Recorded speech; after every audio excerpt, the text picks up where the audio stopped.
where to go. But I mind watching faces in pain, seeing them cold and hungry, left in the rain. I don't mind being out in the cold, and I don't mind not knowing where to go. Where do I go? But I mind watching faces in pain, seeing them cold and hungry, left in the rain. Yeah. I don't mind the path that I had to walk, and I don't mind all those words that I had to talk, and I don't mind all those flings that I had to fling, and some of those words I spoke I just had to sing. I just had to bring the best that I had to give, and being tested by these blessings that I had to live, changing dressings on the scars that I had within. It's a daily operation, you just gotta grin before it gets too grim and life pins you in. You gotta think like a shark and show your fins, whether alone in the dark or with an audience. Believe you're the hottest commodity since the iPhone lobotomy. You follow me? I'm hoping probably. I'm talking openly and don't know where the road could be. The crosshairs, the red dot, or the poison drip. So take a message from this song, is all I have to give. I don't mind being out in the cold,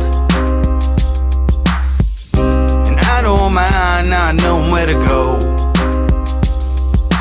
But I mind watching faces in pain, seeing them cold and hungry, left in the rain. I don't mind being out in the cold, and I don't mind not knowing where to go. But I mind watching faces in pain, seeing them cold and hungry, left in the rain. They leave you in the rain, then hang you out to dry. I wonder how so many people get by. And then one day you wake up and start to realize that anyone you know could be called up at any time. Can't press rewind, can't flip the tape, so might as well not live in the past and dwell on hate. People talk strange shit to get to the gate, and if you know me well, you know I call them doors of fate. I take what I need, but not too much. I never open the door if the handle was hot to the touch. You gotta find an alternate way out of the flames. They want you in the spotlight, they want you just to take the blame. But all the same, it's like a wheel with these fucking hipsters. Instead of more rappers, we could use more active listeners. But I don't mind that a lot of things are actually happening, cause I'm a music slave and this is what I'm coming strapped with. Cause I don't mind being out in the cold, and I don't mind not knowing where to go. But I mind watching faces in pain, seeing them cold and hungry, left in the rain. I don't mind being out in the cold, not knowing where to go. But I mind watching faces in pain, seeing them cold and hungry, left in the rain. I don't mind being out in the cold, and I don't mind not knowing where to go. But I mind watching faces in pain, seeing them cold and hungry, left in the rain.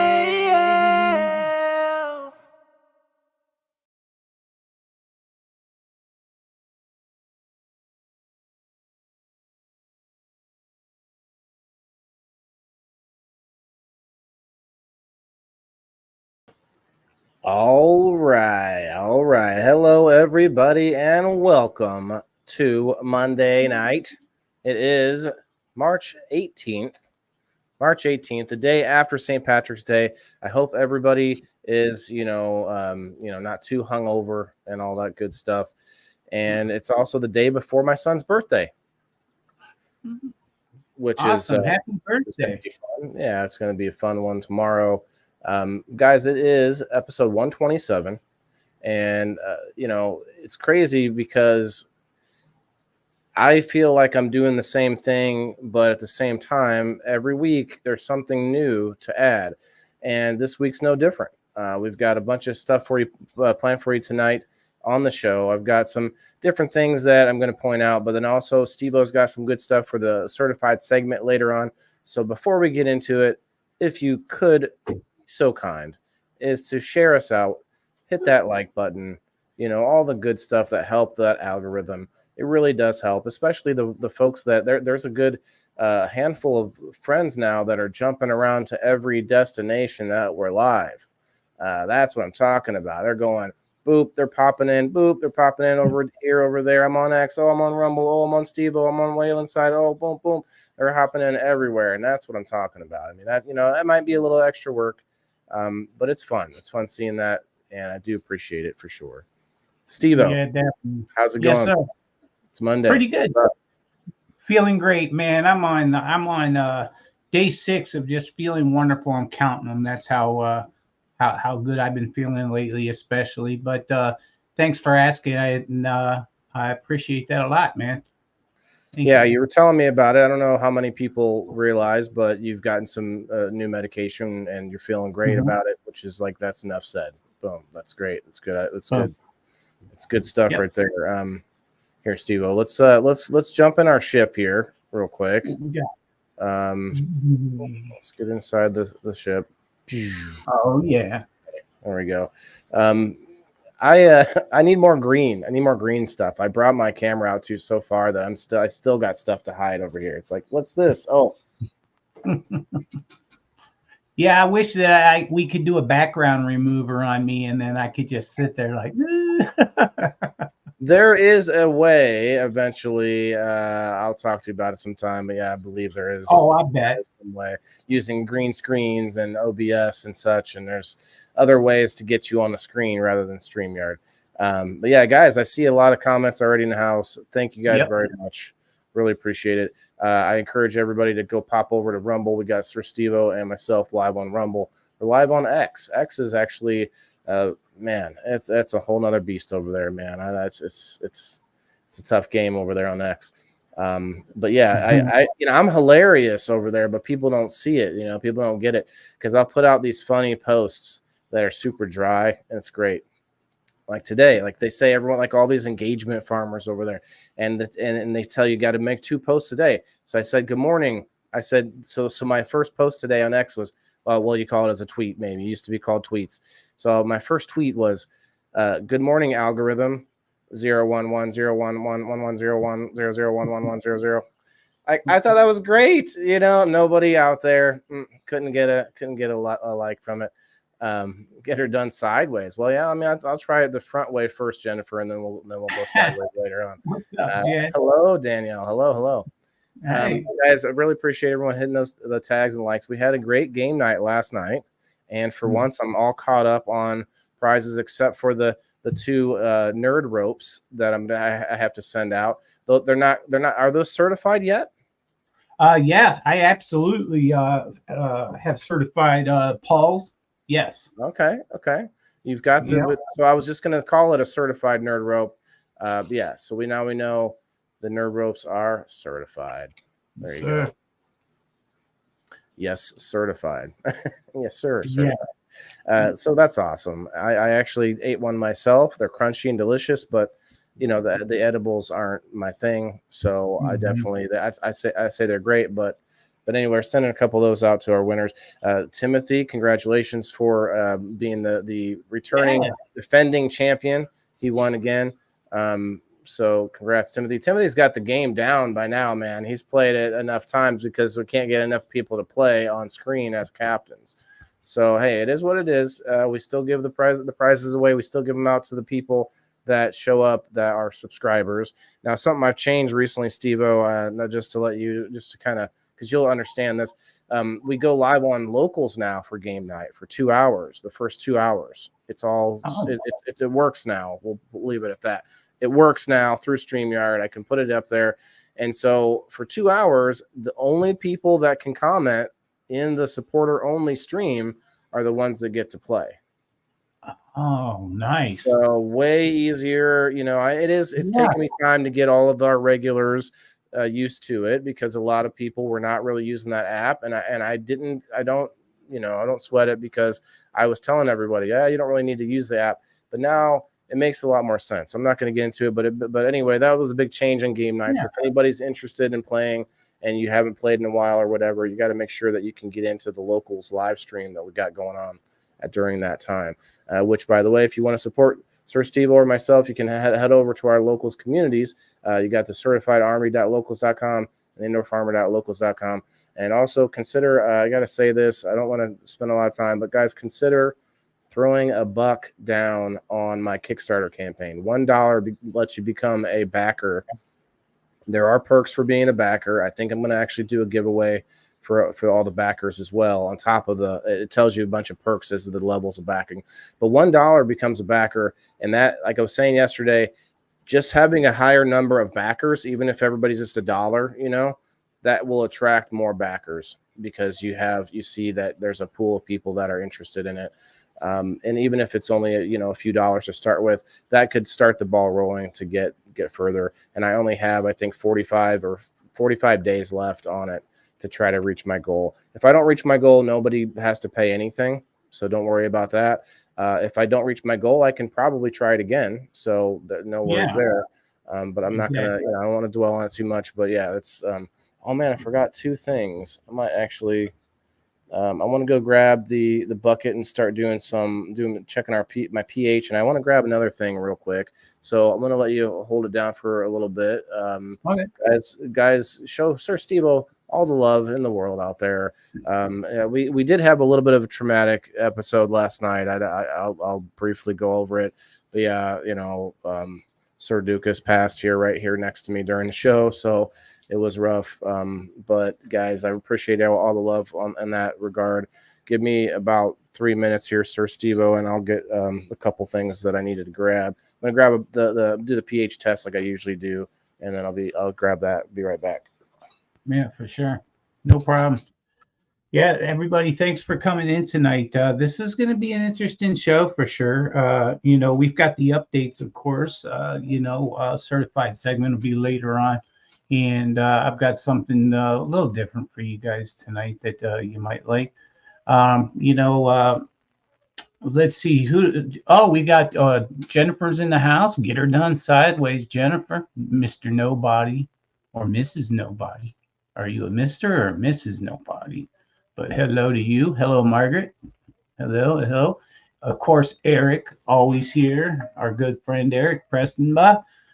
We got him over there on that Rumble, probably roaming around all over on all of our destinations. You guys can see us on the Indoor Farmer YouTube channel as well. My Rumble, Waylon's Rumble. And, so you can check it out on the TV too if you want to stay away from the Facebook. Yep. For sure. So, Indoor Farmer Monday nights, you guys. I tell you, it's been over a year that I've been on this show with Waylon, and seeing just the progress that has been made with upgrading the lights, upgrading a lot of the equipment in just one short year, has been fun. Shout out to Hydro Farm for the light. We appreciate the sponsorship there. I can tell you that I've told you guys already, I'm going to be using food nutrients and going completely organic this next grow.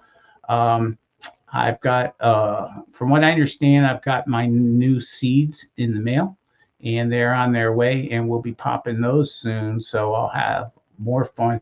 I've taken off over a year. You guys are sick and tired of me talking the talk. You want to see some walking, not that one plant that I did last summer. Some walking. We try to, I don't know, keep moving forward to something else, right? Something new. Yeah. I'm gonna look at this. This is from last year. The yo-yos from the outside grow. Okay. This has been in my garage the whole time, and I'm gonna get to it later maybe, but have fun. Yeah. Yes. It was. Oh, It was. boy. To say the least, it was not like because taking it down when I harvested and everything. It was when it just became a big knotted mess. Oh, yeah. Yeah, at that point, it's like I'll just deal with this later. I'm in trim jail for the next 3 months. Yeah, and I did have a bunch of other yo-yos, which helped me out with my basil drying, but I could really use a bunch more, as you're going to see tonight. Yeah, that is nice. We'll see it in a little while, everybody. But you know where he's got the drying corner there, with the worm bins in there, right? The potato. Yeah, bin. they hang over the worm bin, and the worm bin. basil's pretty. It kind of repels insects. It's pretty. I don't know if I would say fully repels all insects, but insects don't like it. That's for sure. Yeah, well, I guess not. I mean, you're proving that. Yeah, they definitely spider mites don't like basil. I've definitely noticed that.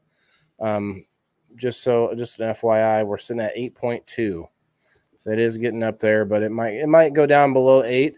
But I really need to get some of that pH down pretty soon. Really.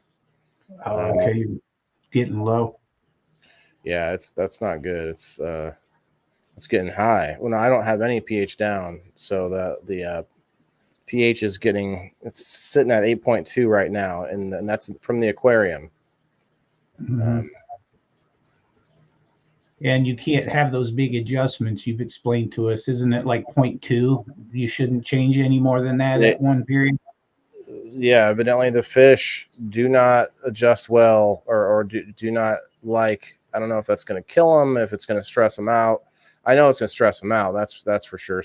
With fish, it's all about stress, and it's funny how we don't really measure that with a lot of other things.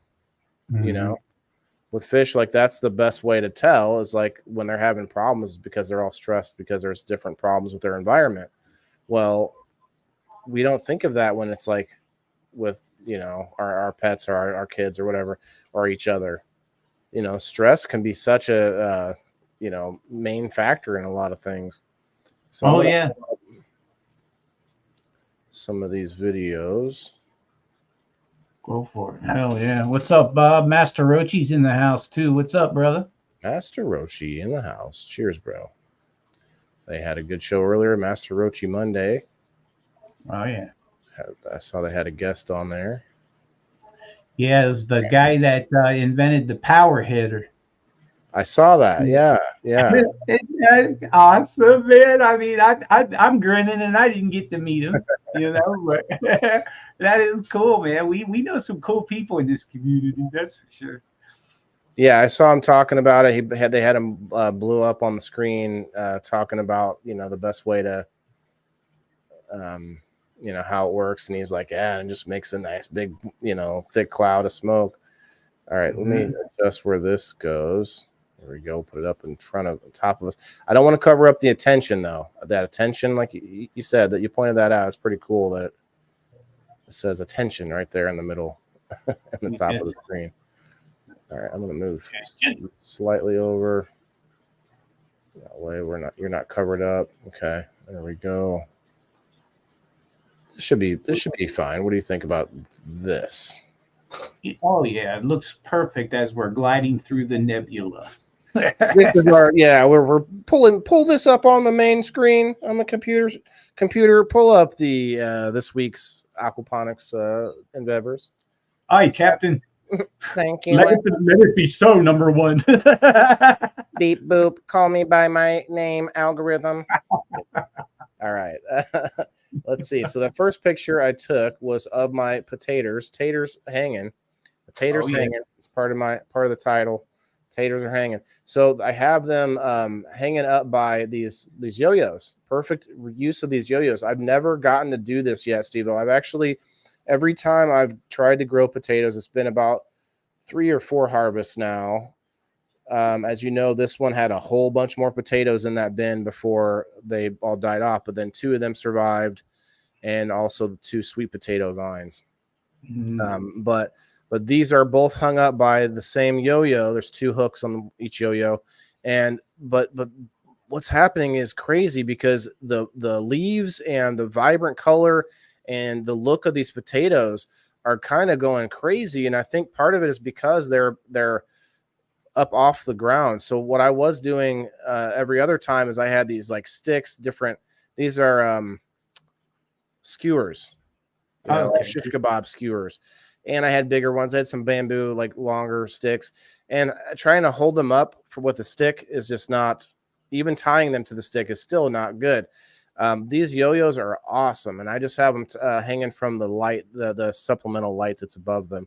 And so later on, there's a video of me. I grabbed another yo-yo, and these two sweet potato vines are now hanging up as well. So those are going to be looking. I mean, they're looking fine now, but they're going to like that, I think.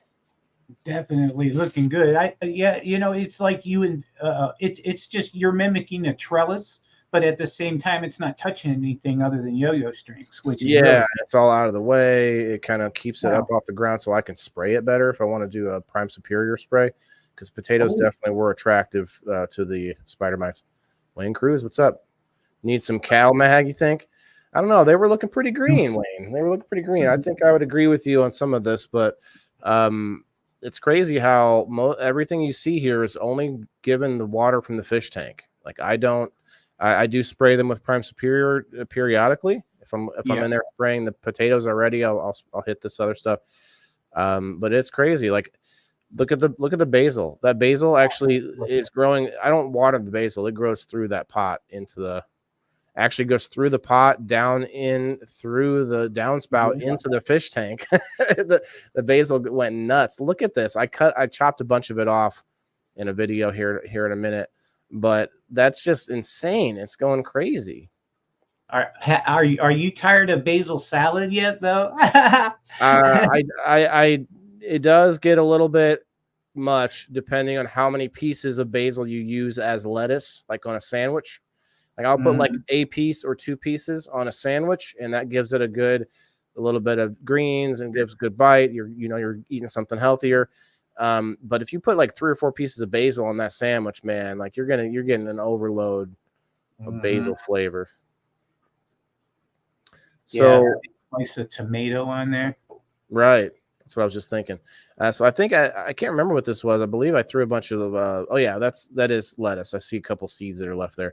Those are black seeded Simpsons, or possibly it might have been head lettuce, because the black seeded Simpsons are just like leaf lettuce. They're just like these leaves that you can eat. But I also tried to throw a few head lettuce in there. I ended up moving the dish here, the killer dish of gnats. And if you can see right behind it, that is a single pepper plant that finally popped out of. I must have put 40 pepper seeds in here of different types of peppers. It's crazy how that's the only one. Like these over here are definitely lettuce. And then this single one over here is definitely a pepper. Although it almost looks like cannabis. I mean, I don't think I threw any cannabis seeds in there, but hey. Well, I guarantee that one by the corner, it looks like it's by the corner. That does look like. You think that's cannabis? This? Yeah, I think it might be. I don't know. I'd have to see it a little closer. I have to let it grow out a little bit more, but that does look a little funny. It's a little funny. Yeah. It's funny. So yeah, there's the sea of death. That's why I can't have ladybugs and stuff when I'm also doing stuff like this. So you got to kind of pick one. You got to sort of go one way or the other. If you're going to use insects, you better figure out a way to,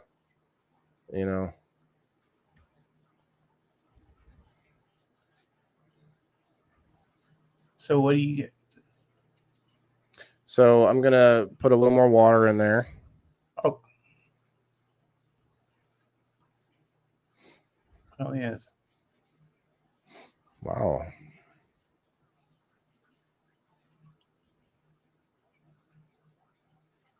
So that blue hose that you had there, then that's actually water from the tank, then? That's water from the RO system. Oh, the RO. Okay. Yeah, it runs from the next room over. I remember that. Guys, if yeah, well, I guess everyone's shared and tagged out from game night. But yeah, it's kind of it's kind of sad algorithm tonight. It's not very nice out over here anyway. Hopefully the weather does break soon so that I can get out with my other dog and go running. Get out there running, you know? Oh, you're gonna hit the pavement hard, huh? Man, She needs it, man. She needs it. Yeah, I tell you, Maya's gonna love it. There's no doubt about it.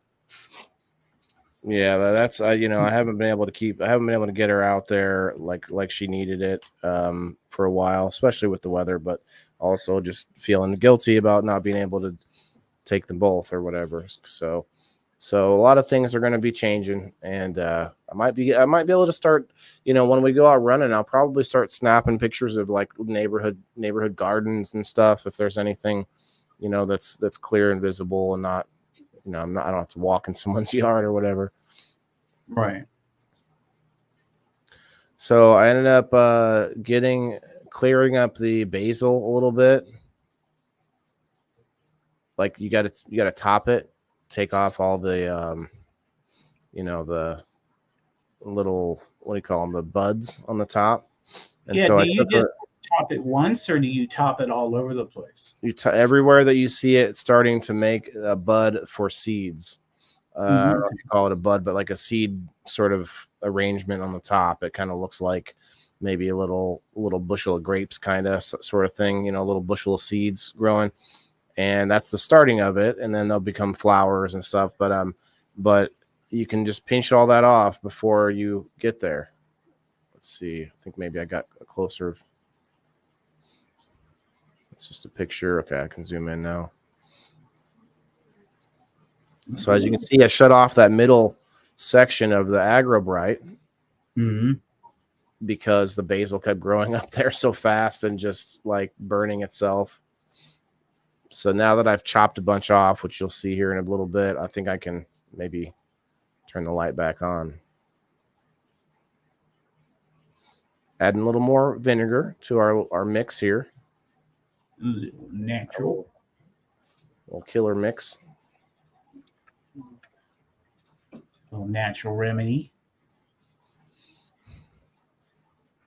Shouts out to Rumble, man. Actually starting to gain a bit of a regular viewership there. I can tell because of the way that the numbers are going. As far as the unique views and all that, you can put all of it together and basically find that I have about, there's a good 10 to 20 people that are sort of regular viewers from my followers on Rumble. So shouts out over there. Not a lot of them commenting, but that's okay. They're watching the show because that's what we're doing here. We're not doing a, please help us by commenting so we have something to read. We got stuff to do, stuff to show, stuff, to do. That's stuff and things. And so, look, I took this, rearranging things, cleaning it up a little bit. The water was kind of getting clogged up, so I had to start unclogging some of these downspouts again. That's a normal every so often process. It gets pretty gummed up. Now you can take it apart in pieces, though. The way you've put it together, so you don't have to like completely dismantle everything. You can like pull out like one piece of the pipe or whatever if you're going to clean some roots out or something, right? No, not with the way I set it up. No, the way I set this up, it's pretty much permanent. And if I wanted to, I can change the system. If I take it apart and I, put it all back together in a different way and all that. And so, yeah, it's not going to be easy per se or quick to fix what I see that are problems. So most of the time, if it's not a major problem, I'm gonna leave it, including small leaks if depending on how small. Well, yeah. I'm just gonna tag a few friends. What's up, Alan? What's up, Joe Kelly? Try to find some friends tonight here. I invited probably 1,000 tonight. I went mad nuts for 15 minutes before the show. Yeah, I don't know if everybody always gets those. Do you guys always get those invites? If people are doing it, I don't get invited a lot. Yeah, I don't see it on my end. So I don't know if people aren't using it or if I'm not in the algorithm or something. What's up, bro? Ryan, we need to get you up on the screen sometime, man. Oh, he says I'm sick. Oh, sorry, Joe. Sorry, Joe. Hope you get better, brother. Red 6. Now that sounds like a military term of some kind. Red 6 happens to run the old veteran group that we call Boots to Bushes. So shout out to the Boots to Bushes gang. They have lots of veteran giveaways and veteran sponsored prizes and things. So definitely worth jumping in if you're a veteran. So here's the yo-yo hanging off the lights. Okay. Yeah, so here you go. Just pinching off the little buds on the top.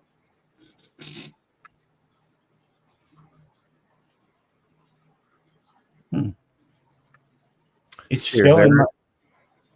I might have a problem here. What's up? It's showing that my computer's battery is running out when it's plugged in. Try unplugging it and plugging it back in. That's exactly what I'm going to do. Sir, have you tried shutting it off and turning it back on again? Exactly. Right? Yeah, there we go. I just heard the other printer kick in. Yep, we're charging. Ooh, I'm glad I saw that. I would have been done. It wasn't charging for you. Yeah, guys. Now we're back. If you could hit that like button, share us out if you don't mind. Really appreciate it. Trying to get some folks up in here. I've got 4 awesome people watching on my Facebook, two over on the YouTube, and we've had a few people popping in on the X. Appreciate the people on the X. It's actually my radio call sign. Okay. Yeah. Mine was you'll never guess what mine was. It was the most boring. I can never have a nickname. I'm nicknameless, and the nicknames don't stick to me ever. No, they don't. My nickname, you want to guess my nickname? SteveO in the military? Why is this not wanting me to... No, I can't think of one. Yeah, because I didn't have one. It was Mac. It was Mac. Mac, huh? Yeah, that makes sense. That makes sense. I mean, it's just about as boring as you can go, really. Mm-hmm. All right, I'm pulling up the second list here. Michael Gray, Diane, hello. Hello, everybody. I did hit that at everyone. I appreciate everybody popping in. Even if you can't stay, please give us a hand and hit that like button. Share us out if you could, please. Really appreciate it. All right, so let me stop this and share in a new list. Looks like the same picture, actually, but I believe there's different ones. Okay. So I did that. Okay. There we go. So there's the basil. I put it all together, kind of hung it all up together on the same few so that I could get a few extra out of it. Taking the yo-yos, get them yo-yos so I can use them. First of all, I needed one for the sweet potatoes. What's up, James? What's up, bro? That's a nickname. Red, come on, man. My last name's Maccabee. Like, naming me Mac. That's like, I mean, I don't know. Mm-hmm. You can call it a nickname, but it's like the lowest hanging fruit of it. Like, that's worse than calling a guy that wears a cowboy hat named Tex. You know, like calling that guy Tex. Like, that would be the one of the next, like, most simple, you know. Or just calling him cowboy or something. Yeah. Yeah. You know, where are you from? Texas? All right, Tex. Like, okay. They call me Illinois. All right, I'm annoying sometimes, but not, you know, I'm also from Illinois. Okay, so here you go. I got the two. There's two different vines, I guess. Sweet potatoes take a lot longer, so I'm really hoping to get these to grow. This will be my second attempt at sweet potatoes, so I really hope that works out. Yeah, these are looking nice, man. They're looking nice. These were attacked. These had spider mites. Everything is great now. Everything is beautiful. It's loving life. That Prime Superior did the trick. Did the trick. Let me close my door. No, we need that door open. No, I'm kidding. What's up, Jeff? Gerald, what's up, bro?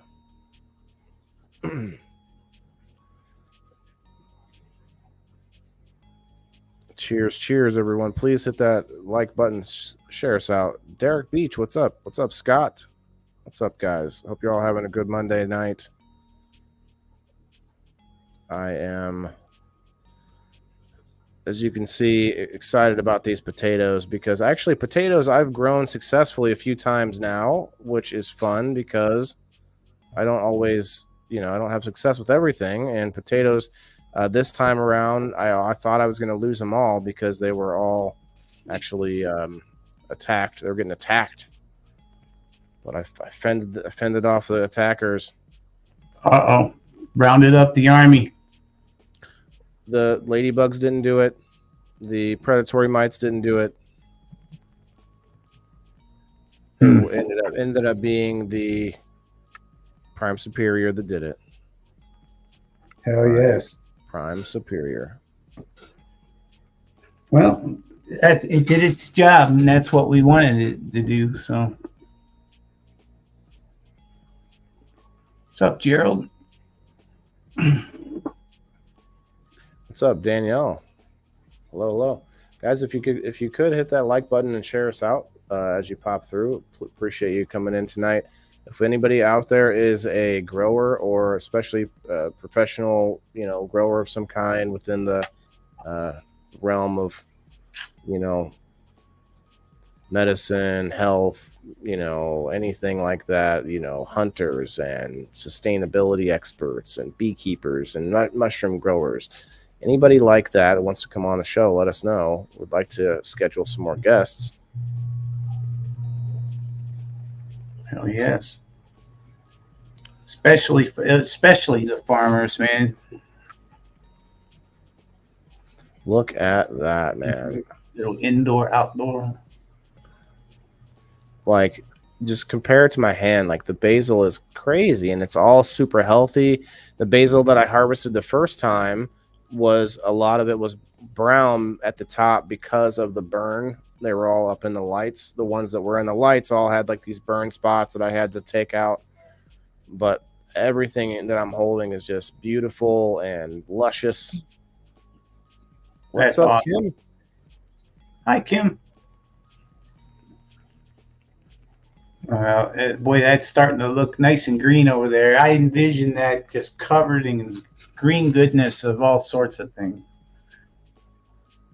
That, well, I'm kind of hesitant on putting a lot more stuff in this system because I'm hoping to build and to tear this down and build up something new with my other table. But I'm still sort of I'm so up in the air. I would love to make it a living soil bed, but I couldn't run aquaponics through a living soil bed, you know.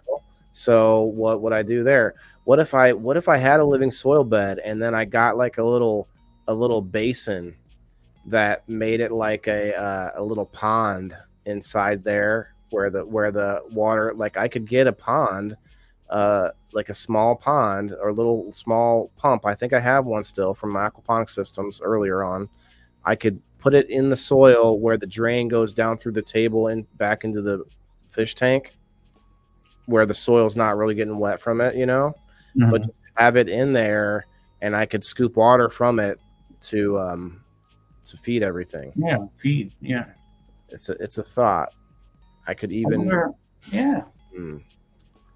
I could possibly use that table for both. I could have a living soil section and, maybe have like a third of it set up for water and aquaponics. The easiest way to do that would be to have a separate container or basin of some kind to run water into, and then put a hole down through the table, which that part might be tough because I do have a metal sheet of a thin metal. What is it? Sheet metal. That's what you call it. A piece of sheet metal. Tin or whatever. Yeah. Mm-hmm. Do it. Just do it. All right, Gerald. I appreciate it, man. I think it's going to be fun. It'll be like almost like an indoor landscape. Almost. I could grow wheatgrass. I could put a bunch of wheatgrass down first, and have the wheatgrass and then I don't know. I don't think wheatgrass is a cut and come again, but I'd have to. It'd be cool if I could do like a cover crop that's cut and come again, and then grow stuff around in that, and make it look literally like an outside. Anyway, that's okay.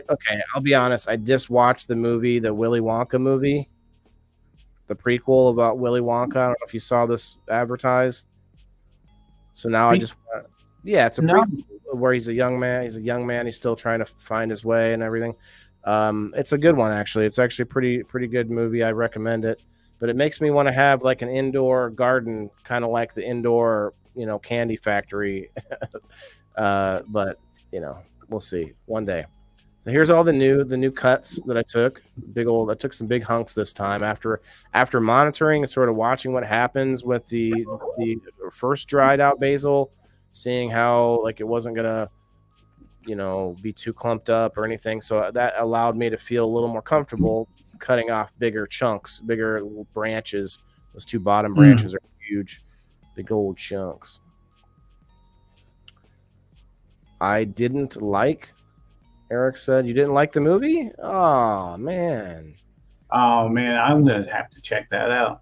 I mean, look, is there anything I may have done differently? Probably, but in general, it was interesting. They kind of, I'll say this much: it kind of meshes a little bit of both of the takes off of the original. So you have the original and then you have the Johnny Depp version, and they sort of, I feel like they kind of molded them together to make this prequel. It's an interesting, I don't want to get into the details of the prequel, but I thought it was decent. So Eric didn't like it. Okay. What's up, Robert? Cheers, brother. Leslie, hello. They've been doing a lot of remakes lately. That's all they can do now. Nothing's new. All right, so here's my 180 back kicks. They're still kicking per se, but here's the problem. They stayed wet a little longer than I wanted, so I was going to start watering them more often. But when I checked to water them, they were still pretty wet. Now today though, they're dried out enough. I'd like to water tonight after the show because the lights don't come on until around midnight. And so I'm going to, I feel like the plants are a little bit dried out, but they are spider mite free. They are clean, and they are flowering right now. Now, Prime Superior is okay to spray during flower because it is a natural product. It's an inoculant, and it's also a Bavarian Bassiana, which will create like a layer of mycelium over the plant. And that is protecting the plant or giving it a boost in its immune system. Exactly right. And so that's what I'm about to do is do a quick spray down of them. I waited 2 days this time. Normally, so during the time I was trying to get rid of the problem, I was spraying once, maybe twice every day during this dark cycle. And now I waited 2 days to see what happened, and I do not see any. There are none. There's no issues. There's 2 fans going, so you're going to see, bits of cocoa in the air and some water vapor from the spray. But there are no flyers over here. There are some flyers in the aquaponics system, but that's what the vinegar and stuff is for, and it pretty much keeps keeps them down to a walking. It's funny. I don't Right. see them flying. I see them walking around, but as soon as they start flying, they go in there and they die. So over here, though, there's no issue with them. Yeah, it definitely works well. And this has been a great test to find out. I mean, it took a while, but you did have quite a infestation of them. Well, and I also went away from Prime Superior trying the ladybugs for like 2 or 3 weeks. Right. That's a long enough period for them to really take hold. Yeah. So it is even an even stronger testament. Now, if you look at these need to be cleaned up a lot. I'm waiting for them, waiting a couple weeks. They're now 1 week into flower, so I'm going to wait a little bit until they're starting to really pop and kind of just clear off a bunch of the stuff underneath and just super lollipop more than likely. They're all kind of close to the lights up there, so that I might end up bending some of the branches later on, kind of folding the branches all in around each other, and that will allow the colas to continue growing. What's up, James? Oh, he's James. Yeah. Devin, thank you. Appreciate you, brother. I got ground and pound and platinum Kratos going on now. All right, Justin. Congrats, Justin, for winning it last night. One of the prizes, one of the winners on game night. Yeah, guys, we're definitely looking for more sponsors on game night. I'm giving a few of my sponsors a break here and there because some of them, they can't keep up with them trying to build their own thing and also trying to get out the prizes. So it's back and forth, and there's a whole bunch of them that I still consider sponsors, but we'll see them coming back soon, I'm sure. With that being said, though, if you guys want to get on to game night as a sponsor, let me know, or any of our shows really. SteveO does giveaways, and I do too. I guess a giveaway would help us get this party popping, but giveaway schmiveaway. We got 20 people over on the Indoor Farmer page. Appreciate you guys coming in. Please hit that like button and share us out if you could, and go follow Siir SteveO and myself both. Appreciate the follows. We're trying to build things beyond Facebook, beyond just our own little corner of things, trying to find new people. I'm spraying the soil too, guys. Definitely want to give that a little cover spray with the prime all the way up and down the stalks. Yeah, all of it, all the little armpits. You want to go underneath all of the leaves. So these plants are not the most, they're not going to be the most hardy. I'll probably will get some bud out of it. I don't think it's going to be crazy bud. It might be something I just process into some dabs. I did that with the straw nana. So the ladybug is gone, SteveO, which is a good sign. There's no food left. This is probably the healthiest plant here. It looks like it's going to be some decent bud. I have to clean up a bunch of it still, but it is what it is. That's Michelle definitely Paris, a comeback. That's for sure. It's only Monday, Michelle. Michelle really, really loves game night. Yeah, so that doesn't look great. I need to clean all these up, really kind of slim them down after a couple weeks into flower is the best time to do that. Could have trimmed them up beforehand, but then you end up doing a trim during flower anyway. At least I do normally. So figured I'll try to do it all then. A little closer up view of what's going on here. Yeah, it's there's a lot of old growth and stuff that I have to tear off of here, and not tear off, but trim it up. They'll come up with something. Spring flower time, says Ashley. Ain't that the truth? That's right. Spring flower time. All right, I believe that's it, SteveO.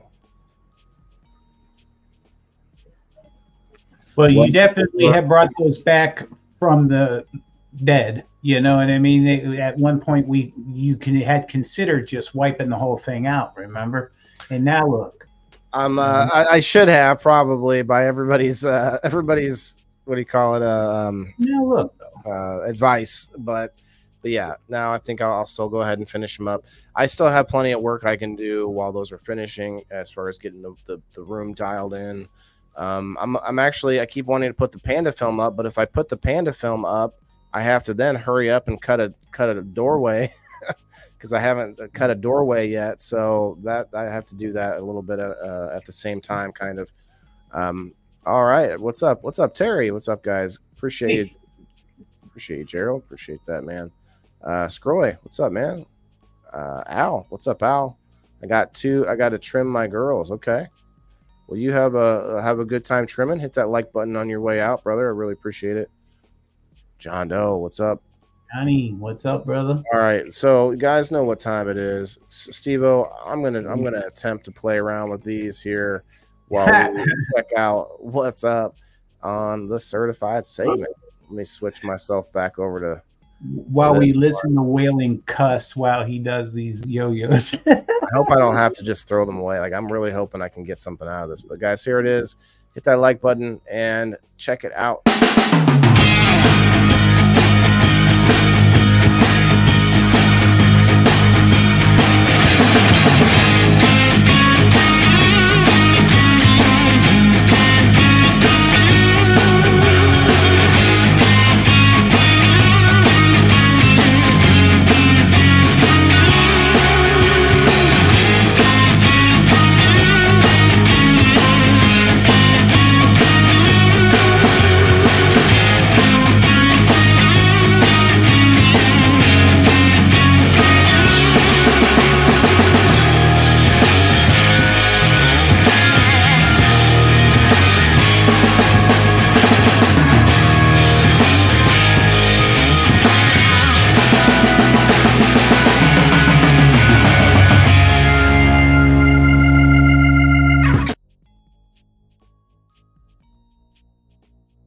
Longer than I remembered it. Hey, welcome everybody to your certified segment on the Indoor Farmer on March 18th of 2024, and I feel great, and I'm happy to be here tonight. This is something a little different, but first, let me give you an update. Philip has told me that the beans have not popped, and he still has them. Yeah, if over 2 weeks, what do you guys think? Do you think we should try different beans? I think, he's got some techniques. Some of them are a hard nut to crack. So, I'm hoping have more seeds. Yeah, maybe try something else, but I think we were getting low in the seed category for these, so that they're kind of expensive and hard to get. So I think that we're trying. So that's the latest update. In fact, Philip may even be able to come give us a live update one of these Monday nights. We're hoping. So I have questions now. Like, do we know that a CBD plant doesn't maybe take a little longer to germinate? Maybe there's differences in that realm. Maybe does he think that's too long as well? Is that what he seems like? He's not concerned with it. He seems to think that, that's no problem at all. I should have probably asked that exact question. Is this pretty common? But he's not. He didn't seem worried at all to me about it. I wouldn't worry then. I mean, 2 weeks might be a little long on the normal scale, but I would say a few more days, and then it's like really, then it's really like past the time. But I don't know. I feel like 2 weeks is almost normal. A week usually is probably more typical for cannabis. Yeah, that's what I would think. I mean, but this is new to me, growing CBD for sure. So that is a question that I'm definitely going to ask them. If anybody in the audience, if you're thinking that you have a question as well, let me know and I'll review and I'll ask them.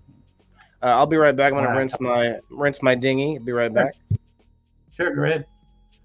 Okay, so tonight, the segment, guys and gals, I just realized that we have something very cool that is opening up in my town here in McHenry County up here in Illinois, north of Chicago.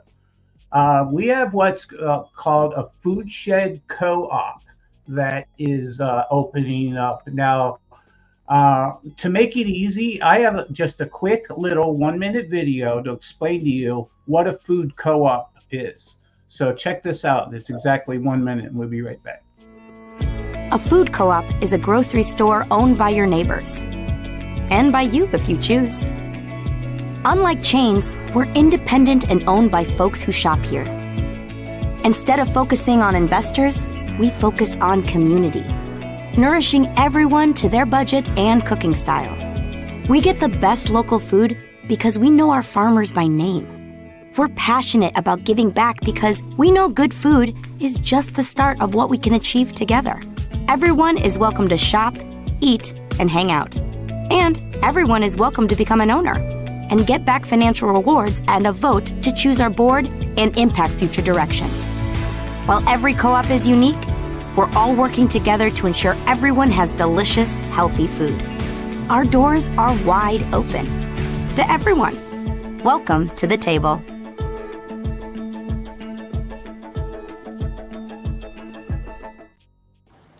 Yes. Now, is that kick ass? Now, is this not what the indoor farmer, what Waylon, I mean, this is what Waylon's been talking about. This is what he preaches to all of us, what he taught me, what he taught you. This is the ultimate. Now, what I learned about becoming an owner is kind of interesting. You can buy 2 shares, anyone can. It's a minimum of 2 shares at $100 each, so it's $200, and you get your 2 shares. However, when it comes to voting, everyone, whether you have 1,000 shares or 1 share, everyone gets 1 vote, and that's it. And so everyone's equal. And of course, you know, I'm sure the board is going to be those who, you know, put in the most money. That always seems to be the way it goes because they seem to be the businessmen. You know what I mean? But as long as it's not, you know, I mean, these are very successful. I don't have nothing negative to even think could happen here in the future. And this literally is right around the corner from my house. And they are in the middle of building it. Well, actually, they're towards the end of building it right now. What do you say, Will? I have so many questions now. Like, so it's an indoor thing? Yes, it is. And as a matter of fact, I have even a video here I can show you of the design of the inside of the store. Okay. Check this out.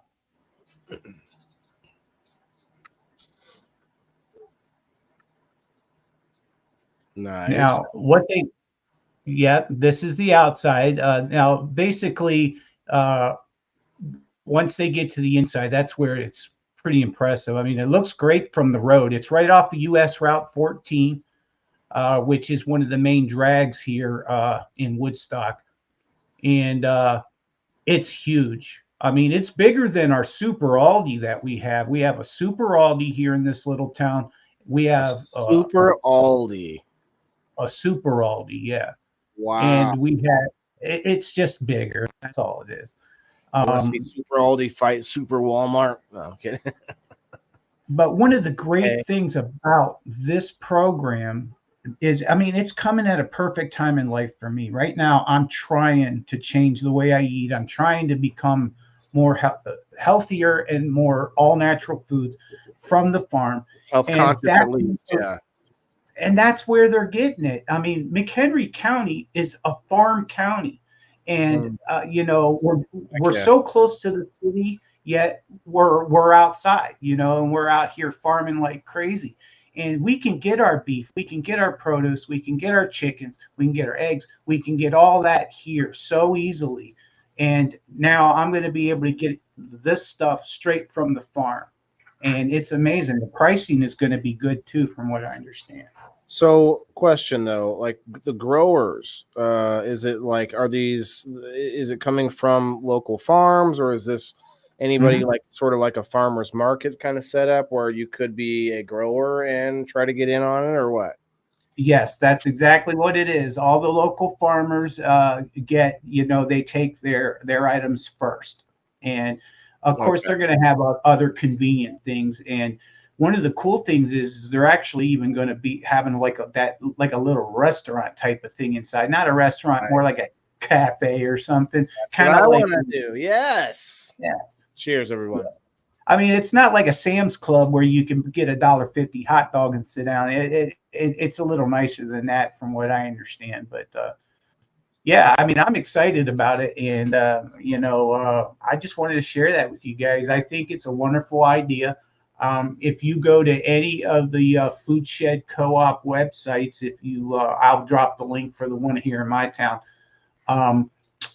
You can create one in your own neighborhood, and it's a sustainable business model that they have, that they see where you can do this in so many more communities, and then the people in the community can own the grocery store. Now that's just freaking amazing.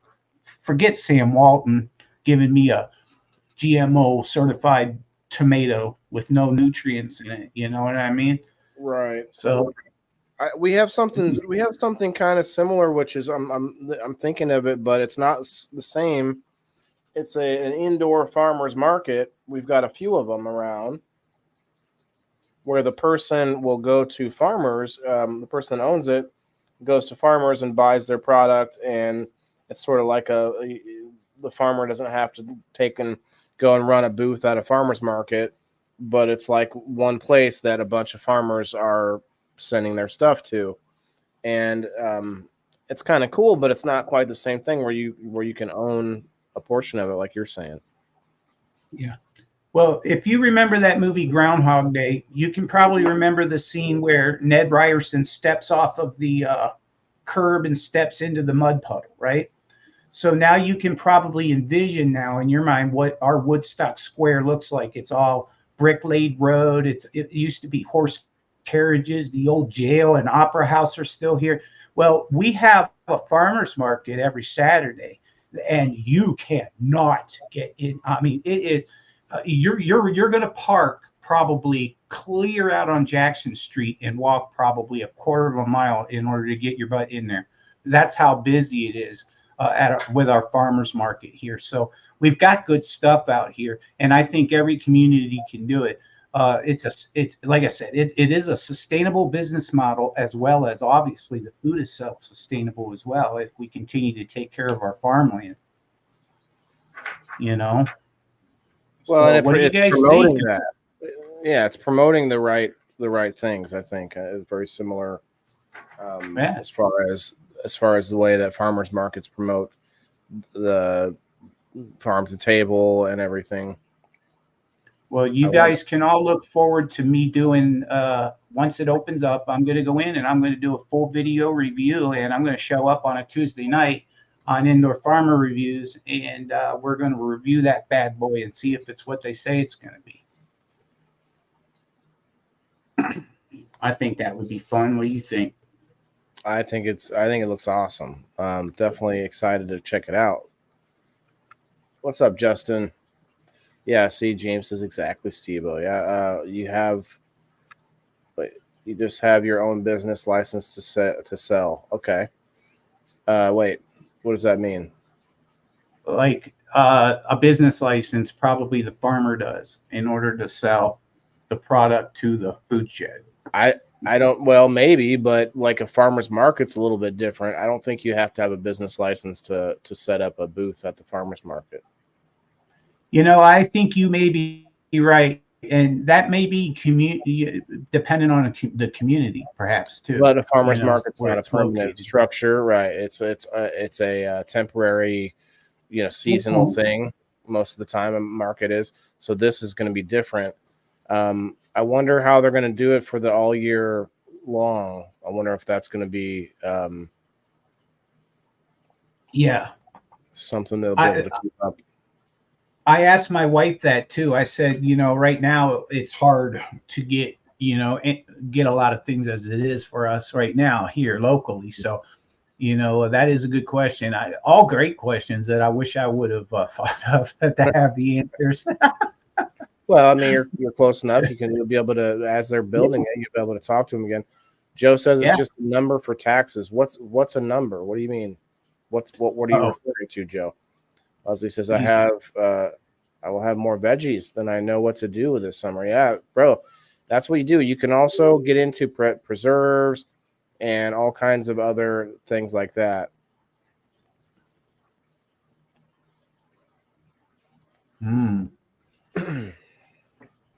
Yes, I had 2 booths at a flea market for 3 years, and I had to keep my business license up to date every year. See, that's what I'm thinking. It might just be, depending on where you're at. I forgot about these because they suck. Oh, Joe is probably talking about a business license is just a way to get taxes, for you to pay your taxes. I mean, I've heard different ways now, but I was told that all I need is insurance for my business in order to make sure that I don't, get caught without insurance and somebody tries to sue me or whatever. Like that's really the main limited liability coverage is or a limited liability company would be the best way to go. I'm just not there yet. But I've also heard some people say, well, you got to have that. And it's like, well, not technically, depending on what you're trying to do. If you like this facility, sounds like they're requiring, licensed farmers and things like that. So maybe it won't be like a farmer's market type of scenario. Yeah, I'd really like to get in there and get a tour of that place. I heard that they're going to start actually doing that for community members. Pretty soon, they're going to start touring people through the place because they're trying to get more owners, of course. So letting us see it before we decide to become a part owner would be a good idea. And you get to share in revenue, I guess, too, as well. So sounds pretty neat. At least that's the way the co-op was explained in the video to me. So they're basically selling shares to their company. Yeah. We have a grocery store out here called Woodman's, and they advertise that they are employee owned as well. So it's a very expensive grocery store, though. I mean, it's like Whole Foods on steroids. Oh. Yeah, it's very expensive. I mean, you could pay $7 for a thing of mac and cheese. You know what I mean? It's a little crazy. We don't go out there. Yeah, buying organic is kind of that way in any grocery store if you're trying to quote buy organic. Well, it is because the pest control methods and stuff that they use, obviously, it's cheaper to throw chemicals on it than it is to, grow it organically. And to what extent is your food actually organic? I'm starting to watch some of these documentaries and they're starting to scare me a little bit about my food, I guess. Maybe I'm going down the rabbit hole a little too much, but, some stuff can be called organic and it be really a fine line of whether it's truly organic to some people or not. Well, that's what I mean. If you read what it says that the government requires you to do in order to be called certified organic, it's not as organic as you might think. Yeah. Depending on, a few things like how close it is to non-organic crops and stuff like that. But I had some guests last Wednesday. I don't know if I'll be seeing them back again, but they did talk about how, it takes a good 20 years to convert from non-organic to organic methods as a professional farmer. Yeah, that makes sense because if you were using pesticides last year and this year you're going to go all FOOP, let's say, I mean, you still have pesticides in the soil, right? Is that what you're talking about? Is that a good example or no? That's part of it, but just the cost of converting everything over, like you were saying earlier, the different methods of pest prevention. In order to build that up, it takes time because you're using things like companion planting and cover crops and different specialized ways of arranging things in order to prevent pests and instead of just dumping chemicals all over them. So once you're set up, I believe it's just as easy. I actually think it's better and easier, because think about how hard it is to keep revitalizing your soil every year after you've just depleted it all with the non-organic methods, you know? Mhm. And so eventually that catches up to you, and that becomes more difficult, not less. And so, yeah, unless you can spray fertilizer, which we're coming into issues where we have shortages on fertilizer. That's why things like FOOP, and, you know, fish emulsions in general are becoming really popular, because they're much easier to harvest than, you know, fields of for cows, especially if we have problems with our cows. We were getting a lot of fertilizer from Russia, if I'm not mistaken, and or from somewhere, and we've gotten like a fertilizer shortage, but we can make up with that with fish. Yeah. Yeah. I feel like I'm making headway here, but it might be a while before I get one loose. Oh, I was going to ask you how many you got out of there, but no, you're How still many? working. Oh, wow. Yeah, I'll be happy to get one. Will be exciting, really. Well, I mean, they were blowing around in the wind and everything there at the end of the year, and you know they were getting hit pretty hard. I'm sure they got tangled real nice. Well, the tangle came in when I was trying to quickly harvest the plant, and I was just, instead of taking my time with them at that time, I just let them all clump together at the top, because they were all kind of coming from the top, man. Yeah, it was just a rush thing at that time. I thought for sure I could.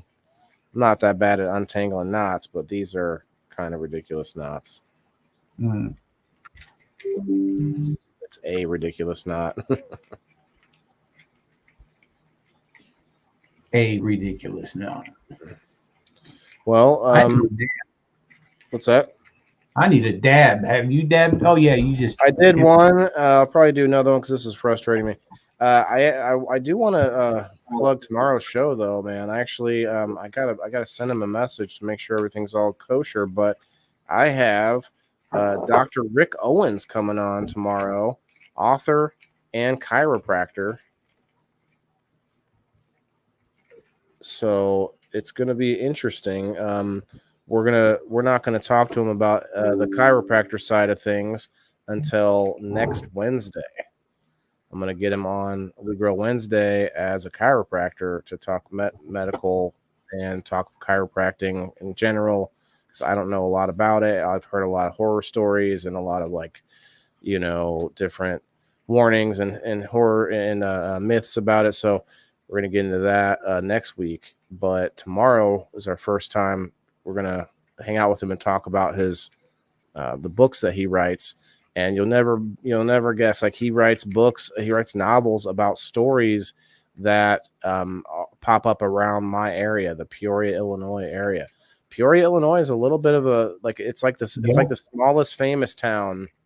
It's like a small famous town kind of thing. It's weird.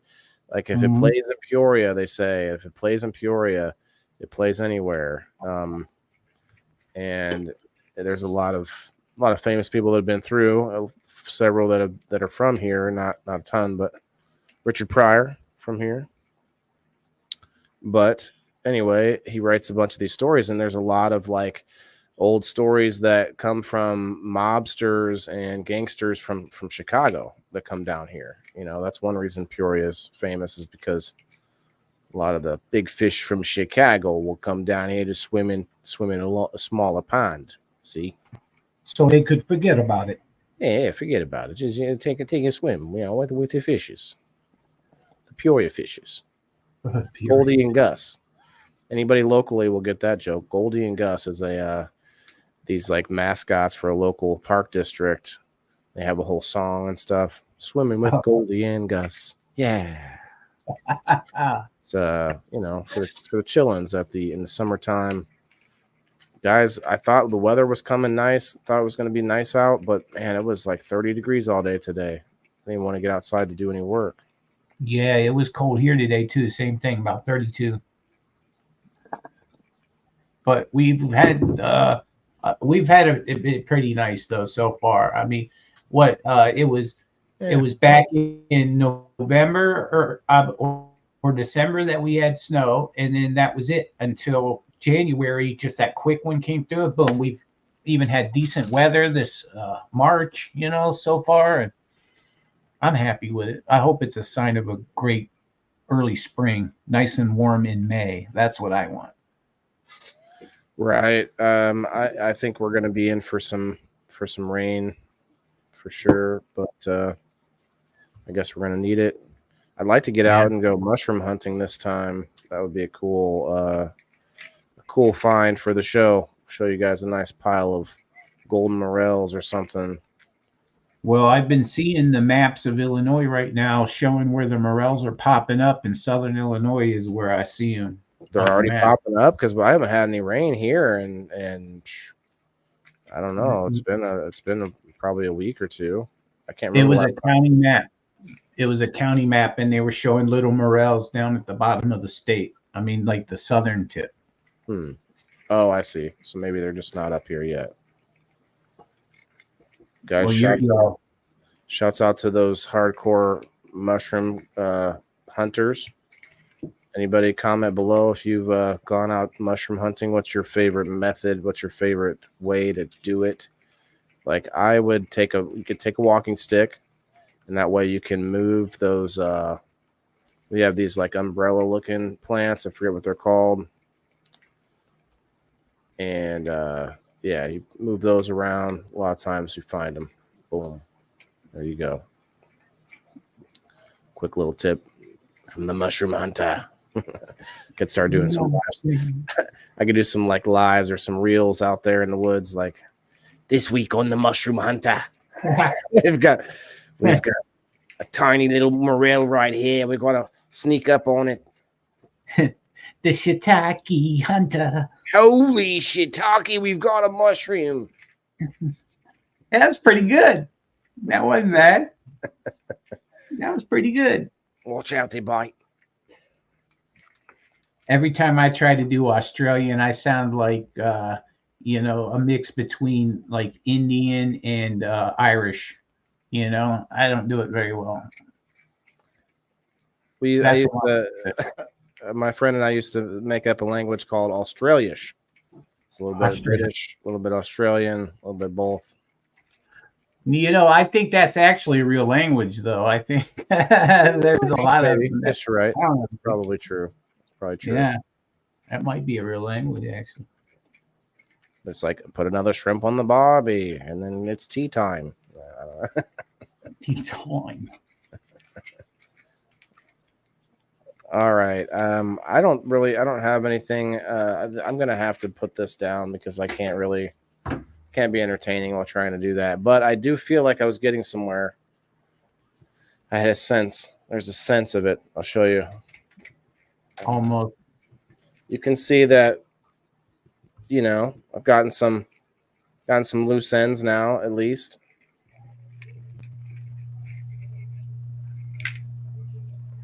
I got this, but it's the other end, yeah. Yeah.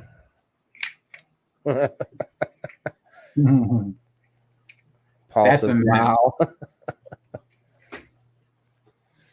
You can only do British. Well, does anybody want to pop up for a little smoke and toke before we go? Toke. Yeah, I don't know, SteveO. What do you think? Should we cut the dabs out of the stream if we're out there? People don't realize that the big difference between us and a lot of the groups on Facebook is that we are public as public can be. We are on many platforms that are all public. We are not tucked away in a nice private little quiet private group somewhere. Which is great for the ones that do. And I think that's why I stopped putting the comments up on the screen. There's a lot of people that don't want to be commenting and have their comment automatically on screen. And so I took that away, but we can always put them up there anytime we want now, still like we used to. But my point is this, like we are very public, and the whole torch and dab thing, I hate to say, but I think maybe it could be a little bit of a turnoff to those non-users.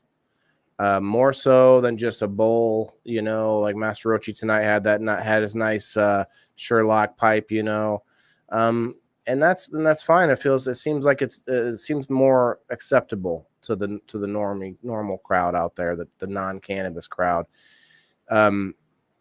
But at the same time, I look at that and I say, well, but they don't understand that that's actually that's less healthy. There's no water filtration. You're burning the flower rather than doing a vape dab, which to me is a more healthy way to do it. I do smoke flower too. I'm just saying, like, if you're in this world, if you know the difference, then you would say, oh yeah, he's doing a dab. He's using a nice water rig. It's a nice clean piece. He's got some nice smooth dabs that are concentrated. You're not burning them. You get what I'm saying, right? Like, yeah. I'll give up the last little bit and get it with the Q-tip rather than smoke the charred end of the dab. Yeah, for sure. I just feel like it's one of those things that not to get everyone into the conversation, but it's similar to the gun debate, where it's like the big scary gun versus the little gun. It's like one of them actually has kills a lot more people than the other one, and it's like there's that similar effect with cannabis. It's like you see someone smoking a nice J. Oh yeah, loving that J. There's no filter. There's no filter at all happening there. You're burning a plant right down and inhaling it. I'm not saying not to. I'm just saying that is clearly a little bit less healthy than doing a dab. Just saying. Unless you're doing giant dabs, Daniel Wright style out there. Shouts out to Daniel. Yeah, I love the dab. I'm not, and don't get me wrong, you can overdo it. You can get like really medicated on dabs and all that. It has its own ups and downs, of course. But my point is, as far as what you're inhaling, a little vapor, if done correctly, is going to be healthier. But I just feel like we have this. There's a stigma. Weed seems to be okay to the normal crowd now, except when they see us pull out the torch and the dabs, they're like, "Whoa, wait, what's happening here? That's not just a little toke. That's not an Elon Musk toke right there. What's happening?" Hold on, I don't see Joe Rogan doing that. He just puffs on a little joint once in a while. Yeah, well, that's less healthy than what I'm doing right here. You're welcome. You're welcome.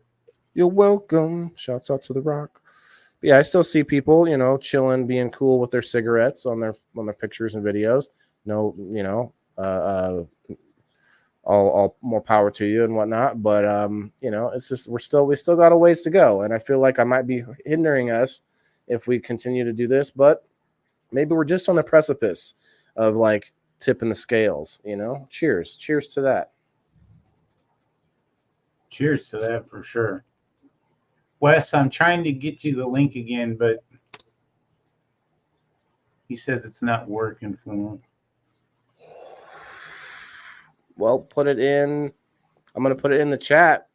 I should do that. Yeah. I got to stop asking if anyone wants to come up. But just put it in the chat if you guys want to pop up towards the end here.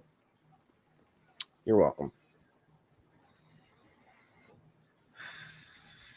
Right, Paul. That's what I mean. It looks bad, but it's actually less. It's actually there's a reason for it beyond the looks. It's a little bit cleaner hit. It's actually a lot cleaner hit. I'm trying to walk the road in a neutral way, but I think it's much healthier, if I'm being honest.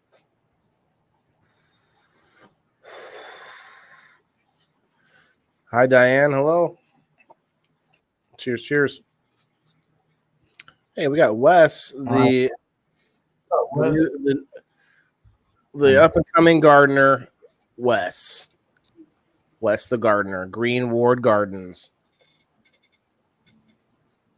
That kind of sounds like a garden where you might play D&D inside the garden, Well, I mean, it's kind of meant to be like, a hospital has wards. Everything has a ward. So it very well it could be based off of whatever your imagination could really think of. I think it'd be cool to make a secret garden. Remember that? Ever seen that? The book? Yeah, I talk about that shit all the time. Here's a movie too. Uh-huh. Secret Garden.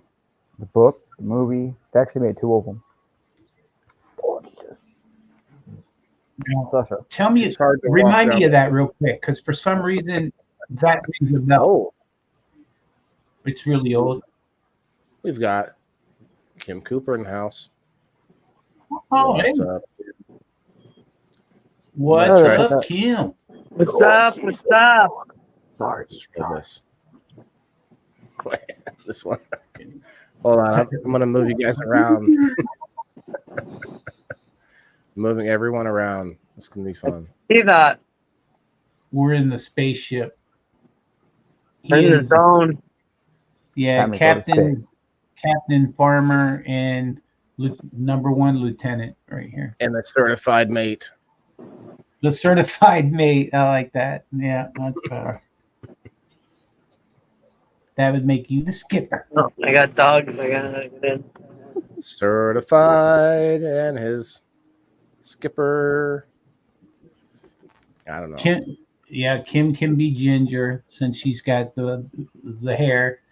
Wes, you're the professor. All right. That kicks it. All right. Okay. Professor Wes. I do have a lot of knowledge. It's fairly not useful knowledge. It's knowledge, though. I would love to quit my cigars, but I'm doing better. I haven't smoked a cigar in years. Used to smoke a pack a day. Well, I mean, I don't know. I've actually heard that if done properly, cigars are not the worst. Not as bad as cigarettes. Well, Well, you're not supposed to inhale it, right? Yeah, That's yeah. the If thing. you do it that way, Right. If it's. You inhale it, they're bad. Mm-hmm. What's up, Yeah. guys? What's up, Ashley? Ash. How you doing? Pretty good, you little dabber dude. Trying to resize your box. Okay. You try. Oh, that did not sound correct. I was like, Wait. Wait. It's. I got to give her the same, the same size as everybody else. That So- did not sound correct at all. So, how I'm glad How that did you it guys checked it, happen and I didn't that- have to. the guys were the only one that didn't have their mind in the gutter? Oh, It I'm was, sorry. Right. it was the women that did. You know what? You're Women right. are worse. You're right. We're just I going know, I back feel to like this. they can We're be just- for sure. We're just going back. Women are fucking worse. Let me tell you, we just don't vocalize it in front of guys as much as Right. you do. Right? I've heard this. I've actually heard this. Women are worse.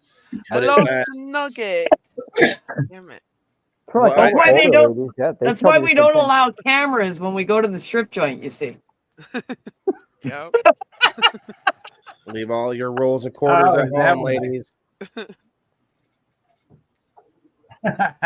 Oh, see, it's even of course it's cheaper at the girls strip club because they got to have coupons, use quarters instead of dollar bills.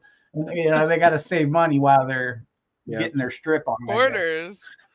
How you gonna Well, use quarters? I No, don't fucking think so. the male strippers use the rolls of quarters. You can. I'll leave the rest. I'll leave the. We- the rest We to ain't you. going to do Oh, laundry, darling. Yeah. Yeah, the strippers use the quarters. They. You can't. Well, it's because they don't actually fully disrobe, so the quarters can stay right there in their pocket. Say what? They disrobe. They don't. Really? Well, we obviously here. live in different nations because They might, maybe they do, and like women just don't talk about it. But I'm pretty sure that like if you go to a Chippendales in America, they are not showing their dong. They're just no, they do not. Chippendales do not. But strip joints here in Canada, most absolutely do the full Monty. Absolutely. I guess we have less, but we have women or female strip clubs. I guess I don't know how you put it. Normal strip clubs, regular. I don't know. That will do what's called a male review every now and then. Yeah. Where like it's not a normal, it's just a different special Yeah. night. Ladies' night. That's usually not gonna. They're usually not showing their dong there either, supposedly. No. So No. I don't know. I don't know if we have them around in America for the full on. We have full-time male strippers and male strip bars that's all that they are, and they're like, yeah.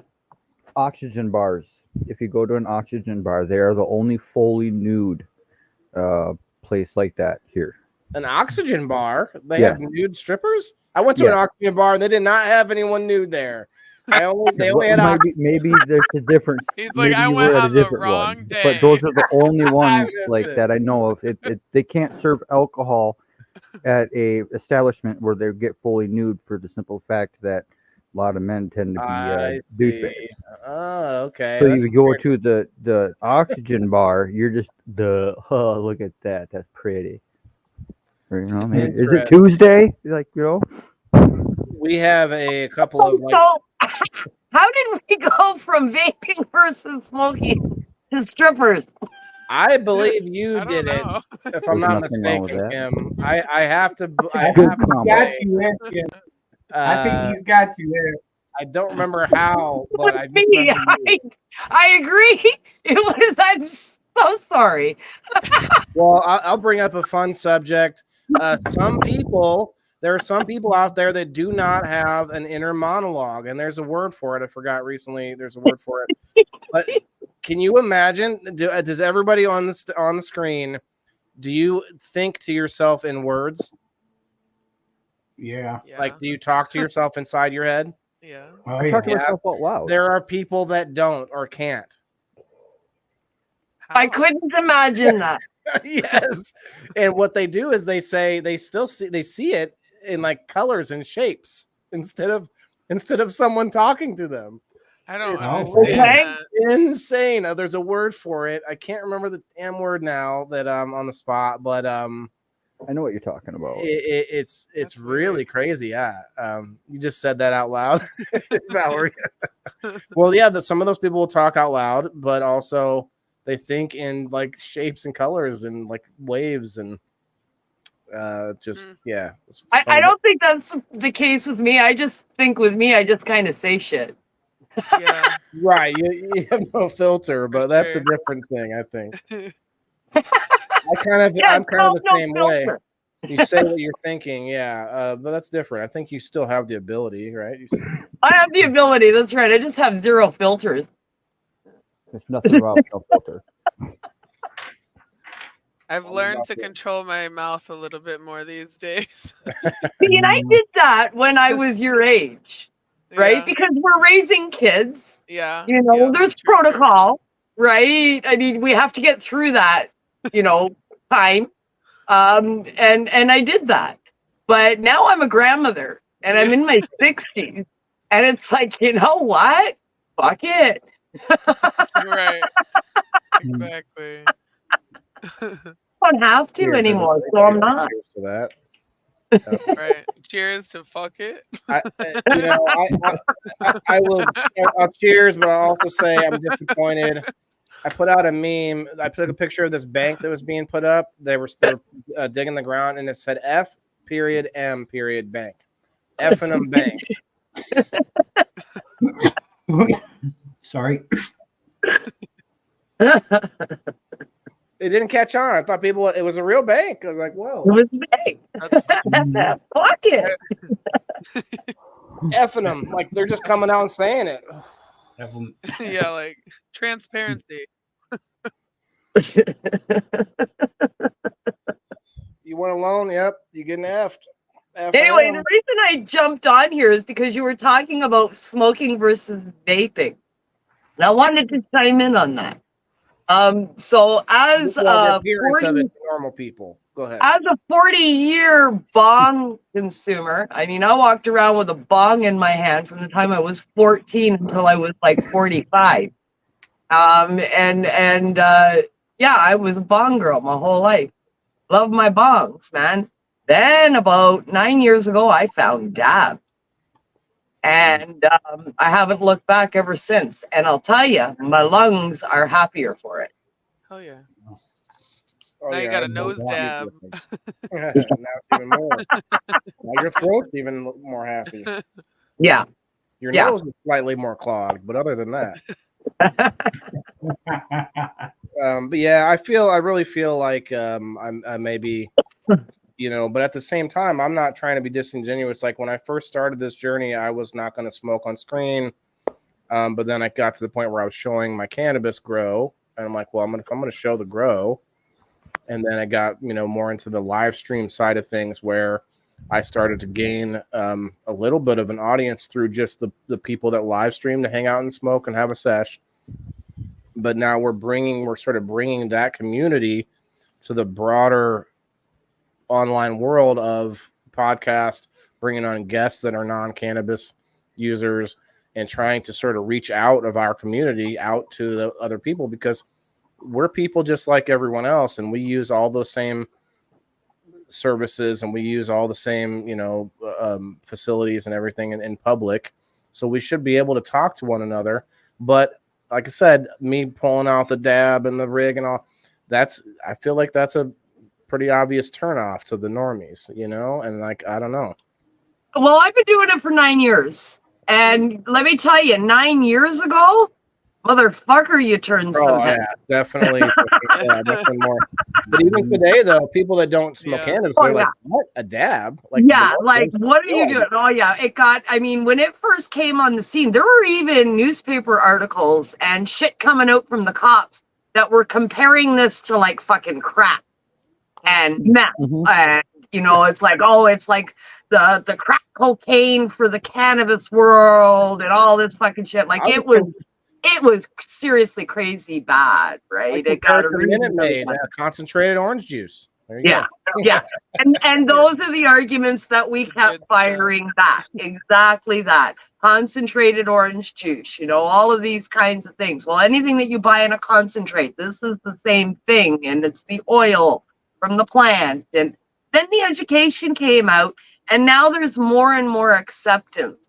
But it's true that the torch, people look twice with the torch, where they don't with, say, an electric vape rig, right? Something that runs on a battery, they're not quite so sketchy. If you don't have to heat that tip with a torch, if you can do it electronically, then it garners more acceptance. Same with using an extract or dragon egg. Yeah, or a rosin, a very liquidy rosin in like a cart. Right? Yeah. So now it looks like a cigarette or a mini vape pen, right? So it's acceptable. Yeah, they don't know the difference. Well, but that goes back to my point about a joint or even a blunt is more acceptable. Yeah. I think, but to me is worse for you. Clearly, but it's just kind of annoying.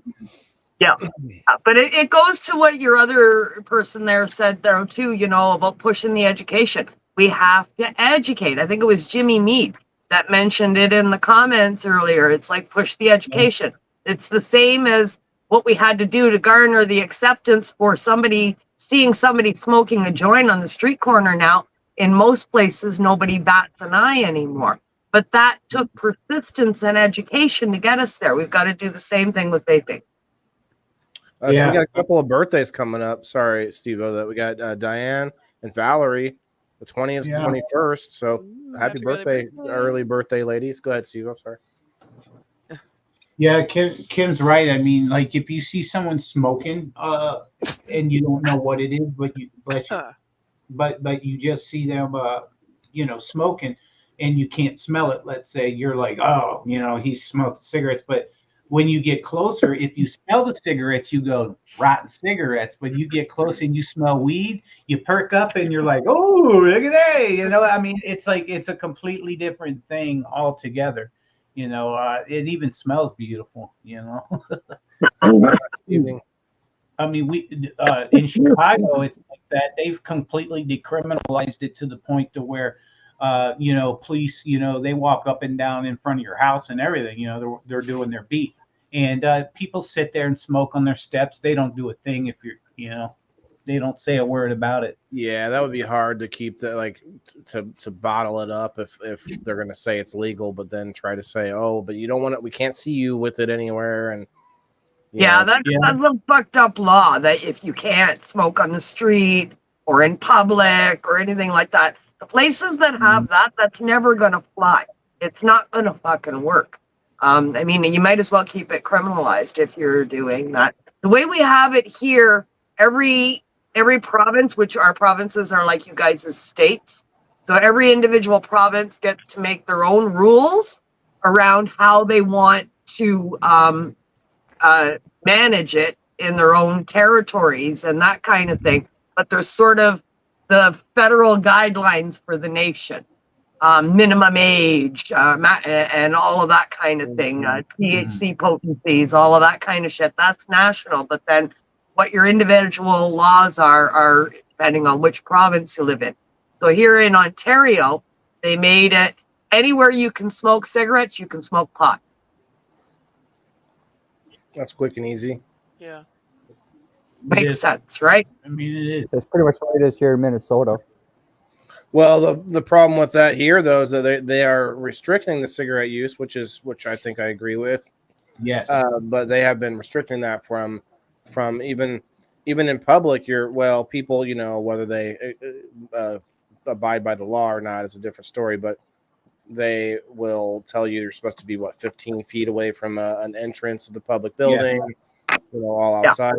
Like for instance, we have a cannabis lounge that they have been trying to build for years, but they were told about a special ventilation system that they have to have, and it's going to be like $1 million for the ventilation system, even though they've already purchased the whole property and everything else. So. Yeah, we had that issue here with lounges too. A lot of our lounges closed because of that bullshit. Most of our lounges are now closed because of our Smoke-Free Ontario Act, and it is limiting places where you can smoke this, as you say, the going after the cigarettes, which I'm actually all for. But having cannabis joined at the hip with that does make it problematic.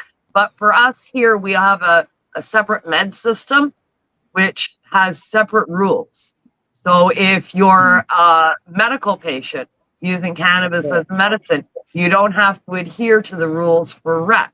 You have a special set of rules, which says you're allowed to medicate wherever you need to fucking medicate, which is why I encourage people to continue to use the med program. Just go to the doctor, get them to sign your form, go on as a patient, and then you have a whole different set of criteria that you can live by, including where you consume, how much you can carry when you're out and about. Your storage caps are different for how much product you can have on hand. I mean, all of these things, it changes the ballgame if you're a med patient for us here. And that's, of course, where we started 22 years with the med program here in Canada and only 5 years with legalized rec. So, yeah, the med program is far more advanced and it does live by a different set of regs. Some places here, they made it about the same. I want to say the state that Ashley lives in, it's like the same basically. It's not much different. Yeah, Michigan has some of the.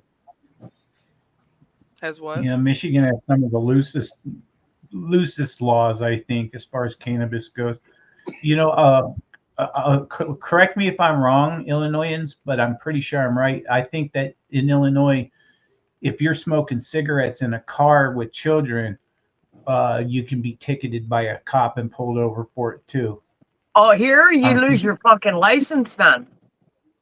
Oh, okay. Because I think I'm pretty sure Illinois did that to where, you can't smoke in the car. Yeah, no, they come in, you wind up losing your kids, fucking children's aids involved, the whole deal, man. There's no smoking in cars with kids here, period. And I'm sorry, you vapors. I don't think you should vape in front with the kids in the car either. I'm just saying. No kind of toxins going into a child's lungs is a good idea. Nobody can tell me it is. And I smoked cigarettes for 40 years and I vape.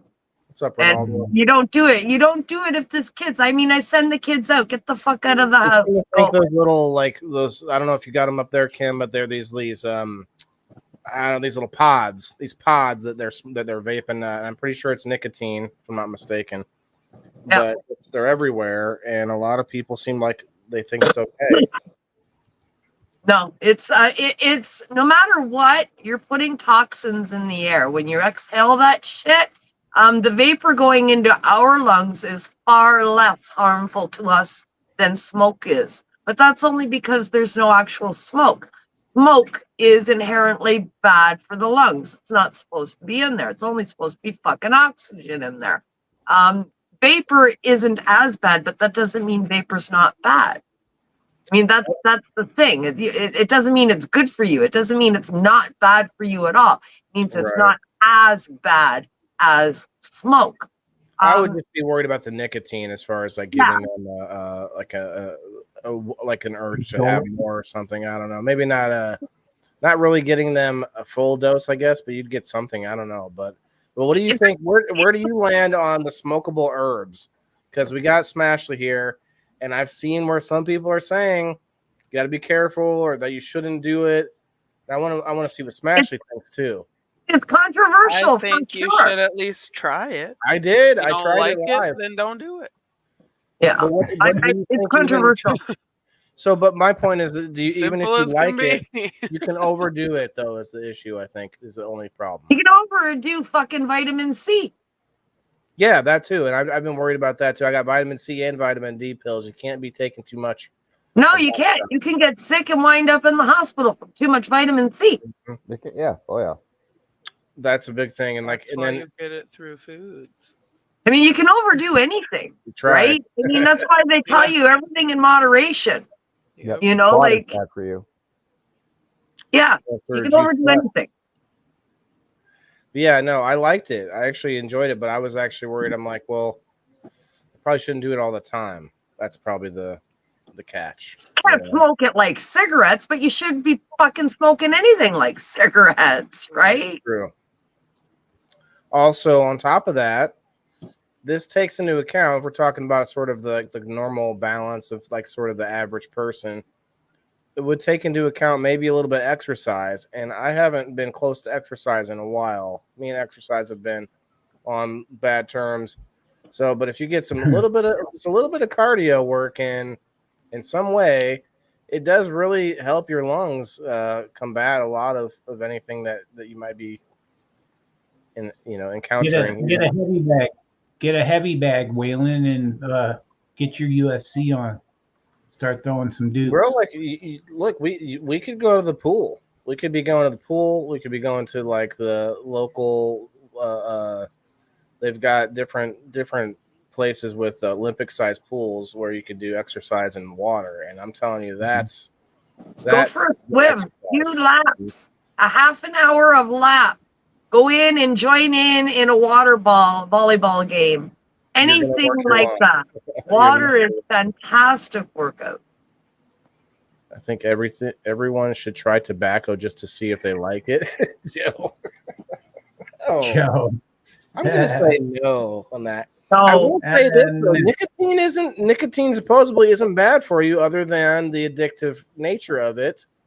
But it's a stimulant similar to caffeine. Mm-hmm. So if we could somehow, like, I don't know, if we could. No, but that's not what cigarettes are, is it? Not cigarettes, no. I'm talking about these vapes, the vape pods now. Yeah, but those they're not even using nicotine. It's fucking synthetic. Ooh. Yeah, I mean, cigarettes aren't even actually tobacco anymore. It's actually big silos filled with liquid that's been soaked. Like the leaves have been soaked in liquid. And then they shred paper. And then they shred paper and they add other chemicals, and half of the nicotine is synthetic. Can you imagine smoking like an actual tobacco twist from like back in the day? The settlers' days. That's the real deal. Like the leaves where you dry them out and twist it or whatever, and that's the shit. That was real tobacco. There's a completely disconnected from what we have today. Yep. You can still get real cigarettes, but it's not common. Yeah. It's all about mass production and money, money, money, money. I wonder if you can get it made that where you can like roll your own, like a loose tobacco type. Yeah. Or what about the tobacco you put in your mouth? What's that? Chew. It's just that's the same shit. It's all the same stuff from that silo. It's just not in a piece of paper. Yeah, and they'll put sugar on it sometimes. Yeah, that would be shisha. Yeah, nothing that they have out there today is real. Bubblegum chew. Yep. I like that stuff. This is crazy. Yeah, a whole bag one day gone. I just knocked this over, and there's 1, 2, 3, 4, 5 pieces of glass, and everything's fine. Nice. Oh shit. Nice. As long as it's all fine, that's all that matters, right? Yeah, but nothing out there today is real. Not the food, not the beverage, not the substances that we gravitate to as adults, including tobacco. Like none of it's real. Well, and I think the issue is they've cracked the code on addiction and what we really like. Not just addictive substances, but addictive foods. I guess you could still just call that addictive substances, like sugar. Sugar being the main one, of course. Well, that's why they put high fructose corn syrup inside like absolutely everything. Yeah. High fructose corn syrup. I'm just like they found the cheat code to what we would want to eat, and they can just skip past whatever whether it's good for you and just skip straight to they're gonna love this. They're gonna eat it. That's all that matters. You're gonna buy it. That's all that fucking matters. You read the labels of this high fructose corn syrup. It's in absolutely everything you buy, right down to your bread. Like it's in everything. And of course, it's made with the GMO corn. So they're feeding absolutely everybody GMOs through your system. That's how they're getting it into your systems and everything. I was reading my bottle of Motrin today because I had a fall today and I'm pretty sore. I was laying down most of today. I put my back out and fucking hurt myself, but I'm all right. But I ate some Motrin today. And when I'm resorting to a pill, then I'm in pretty good pain because I don't do that. So I took a Motrin and I'm reading the side of this label. And yeah, sure as shit, there it is. High fructose corn syrup in my fucking Motrin. And it's that stupid orange candy coating they put on them. It's got high fructose corn syrup in it. Oh. Damn. In a Motrin. To make it go down easier. That way you won't taste it. It's in everything. But that, you know what?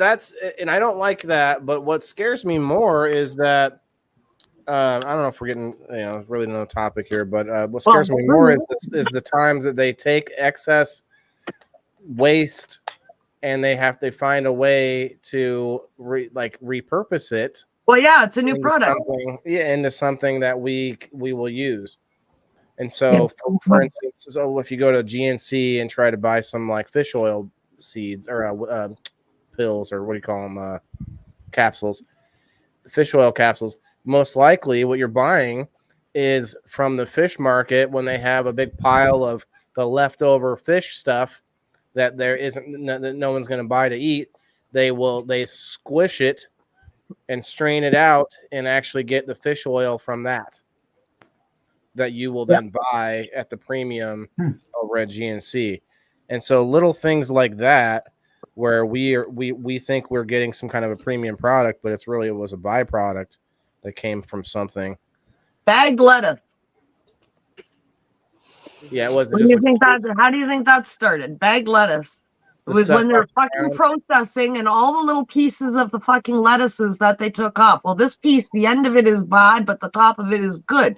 Well, they kept all those tops and they put it in a bag and sell it as bagged lettuce. Well, now, okay. Now, I actually don't mind finding good ways to use your waste. But bagged lettuce, because of how it's packaged and because it comes from rotting food, bagged lettuce, you've got a 98% chance that it's going to contain salmonella or E. coli or both. And it's just a fucking roll of the dice whether or not it's one of the strains that's going to make you sick. Okay, well, grow it yourself.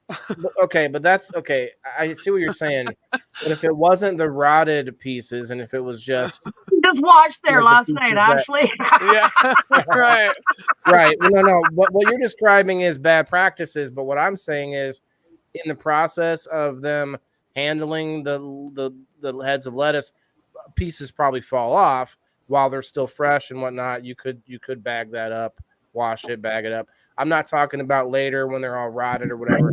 I just mean, that's what I mean. There's a difference between the bad practice of it and like so for instance, when you see like wood pulp shoved in stuff that we're eating, like that's definitely not, there's no argument there whether that's possibly was fresh, possibly not. Like I want my wood pulp fresh, like you see wood pulp stuffed and stuff too. But you get what I'm saying. Like I could see, or for instance, my plan is to reuse my vegetation and my clippings and trimmings with worms and with other ways of like trapping methane and different composting methods and stuff, not to shove it into some packaged way to eat it for somebody. Like, and those are the things that are scary. It's like when you see the rotting tomatoes, oh well, let's just can it real quick, shove it in, before it's too late or whatever. And that there's different ways to reuse your waste, rather like more, I guess. Yeah, well, that's a deal. Like you say, they're two different practices, right? One is finding eco-friendly ways to repurpose or reutilize a waste product versus marketing a waste product, or finding an easy way out or a quick buck. I hate that. What's funny though is the big companies are so funny, because I worked for this one, and it was this big hospital, and they were starting this new venture, and I ended up moving to that department, and it was I had some experience in that, and I was like trying to help. And what the problem is though, they don't like to see any tall grass right away in the new venture, because a bunch of new bosses are all trying to set up their own domain still and in their own new area, and they don't want to see someone coming up with too many good ideas. But they wanted, like, they were talking about money and wasting money, and I'm like, well, look, you got like all these stacks of pallets, like people buy these. And it took me months to convince this guy to let me just call around a couple places to find. And sure enough, I found a guy that would buy up like hundreds and hundreds of pallets. I mean, that's a whole bunch of extra money you could be throwing towards the employees as a, what do you call it? A morale booster type thing, whatever. Have a pizza party, whatever it is, And I'm like even $1 a pallet, you're talking a few $100 right there. Yeah. And it took him a month after I found this guy to finally come to me and say, oh, all defeated, like, oh, can you get a hold of the guy that will buy these pallets? And I'm like, okay, it's like I tried to, like, they are so worried about cutting some corner in some nasty way that they skip over so many opportunities to actually cut down on overhead and fix some low-end problems that most of us have worked with. Most of us have worked at a company where there's just stupid, ridiculous policies at the bottom level that just make no sense and cost money, or like where they just toss out waste or whatever the issue is. And then but then we see them at the top end doing things that make no sense to make a buck that might even be illegal. I don't know. Does anybody else get what I'm saying there? It's well, the one I think that fucking gets in me, burns my fucking business more than any of them is the Walmart policy. They throw everything out. Fuck Walmart. They won't give, like, if your produce is like no good no more, or it's on the edge of turning, it hasn't turned. It's more economical for them to throw that in the fucking garbage because they can claim on loss of product through their insurance. Right. But if they give it away, they can't claim that loss. So they would rather throw that in the fucking dumpster than give it to a food bank. Fast food restaurants are the same way. Yeah, dumpster divers. Yep, I actually saw that, and it's funny. From American Ninja Warrior, I'll never forget. One of the guys who was pretty successful on that show was a dumpster diver, and he was explaining sort of in between, because everyone was so like intrigued by this. And he was explaining how you can still find stuff that's like really fresh and still good and all this and that, and just like I don't know, man. It's still rough. It's still rough for me to be. Yeah. Well, they started doing stuff. I saw a show where they started doing stuff, this high-end store, right? They had like baby clothes, and they were, for whatever reason, going to be destroyed and thrown in the garbage. and because they could get the insurance money off of them, and they knew that people were going to take them out of the dumpster, so they brand new clothes, they cut them in half so nobody could take them out of the dumpster. Yeah. So they'll pink on them, whatever they can do, just to damage it. Like why? I can kind of push. I can kind of understand a little bit, especially when it comes to food, where they have the policy where you can't take like whenever like restaurant says that like you can't take a messed up food order home, or like you can't take food that's been sitting there too long home, because the dumpster diver didn't pay for it, so there is no liability. No, I'm talking about the employees where they'll say that the employees can't take home food that was like a messed up order, and the reason behind that is because then they'll exploit. A lot of times we'll exploit that and say, "Oh, oops, we messed up this order," you know, so they can take it home. Yeah, who wants this one, right? Who wants this one? Who's next? And I've been there, I've seen it, so it's like I get that, and maybe the same thing goes with the clothes. Maybe they're like, somebody's gonna. No, I mean this was like a big fucking chain that was like, okay, this whole batch is going in the fucking garbage or whatever because it's last year's stock and it was in the back of the stock room and we already got paid insurance, so it's got to be thrown out. So instead of just throwing it out, knowing somebody's gonna go in that dumpster and take it, they literally cut these baby clothes in half, and then they throw them in the dumpster to prevent dumpster divers from getting the products for free. You could sew them back together. It'd be I was badass. just gonna say that. Steve, you got some people talking. That is fucked. Why not just donate those things to a women's shelter or a fucking children's hospital or whatever? Yeah, that's a write-off. Jeff is asking me how you're doing. Been praying for you. And then, oh no, it's still Jeff. Never mind. Jeff again. Yeah. I was just remembering while you were telling that story.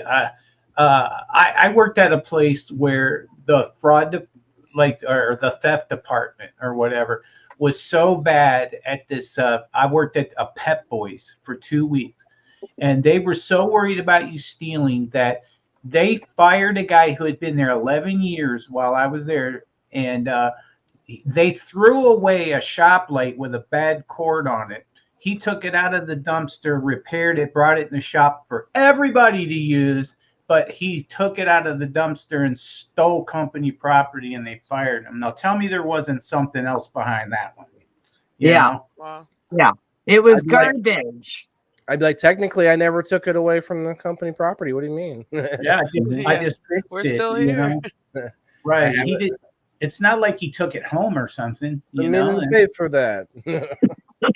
It's crazy, man. Crazy. It's crazy. I mean, it really. Yep. Yeah, you can tell what kind of place a place is when they do that to you. Well, and sometimes 99% of the places.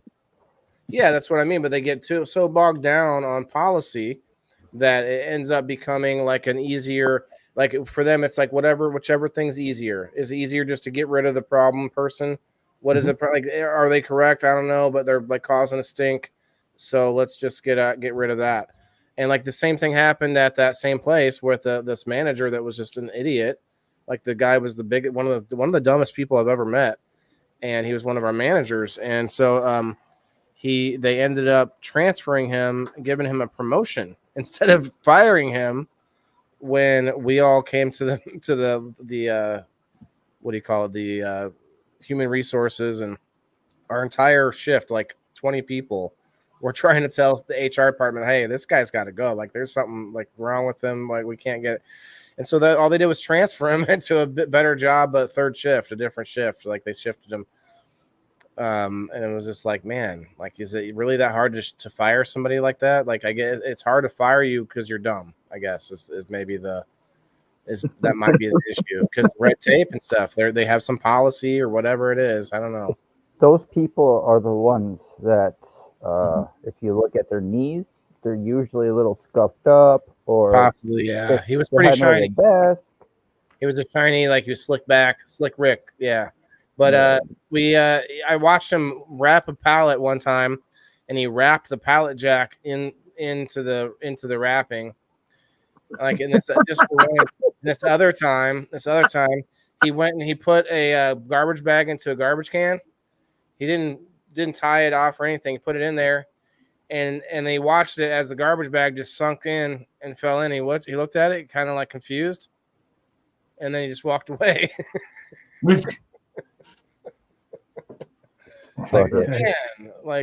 Well, thanks, nobody. A box of chocolates. Nobody is enjoying the sight.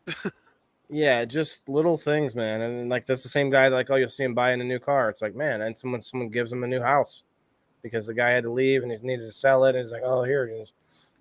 Like just weird stuff to people like that. That's a guy that doesn't have inner monologue. I can tell you that much. There's I keep trying to think of the word for it. That's a cool word. I'll look it up when I have my hands free again. But yeah.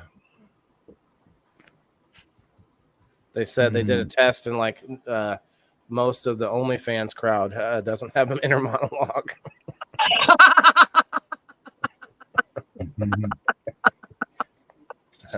I like this comment from nobody though. I am enjoying this site. The Facebook are you new to the Facebook? Nobody? Are you calling my page a site? Because that would be interesting. That would be interesting. I just think it sounds funny when you say nobody is enjoying this site. Nobody enjoys it. Yes. Maybe that was the point. Maybe did I fall for it? Did I fall for it? Is that what you got me. Nobody got me. You got pranked. I sound like the giant on Gulliver's Travels, was it? It's like, nobody hit me. Nobody poked my eye out. It's kind of like that, right? She turned me into a newt, she did. Oh no, that's a different movie. Wasn't that Monty Python? The newt part, yeah. But the giant though, where the guy calls himself nobody and hides amongst sheep. I believe that was Gulliver's Travels, or maybe it was the Odyssey, Odyssey. The other old school Space Odyssey. Not Space Odyssey, the so-and-so's Odyssey. It was like an old Greek gods and stuff. Talk about Homer? Cheers. I don't know. If my hubby was awake, he would probably know. I don't know. I don't know. I don't know nobody. I don't know. You don't know nobody? No. Nobody. Does nobody know? Nobody. I don't know nobody either. Let's get a little closer look at the picture. Is it a dog? What is that? Is that a dog doing yoga? That looks like a pit bull. Is that a pity or is that a King Corso? Is that dog naked? We're gonna get. Uh-oh. Gonna get dinged. All right, let's look it up here. Must know. Nobody. Nobody.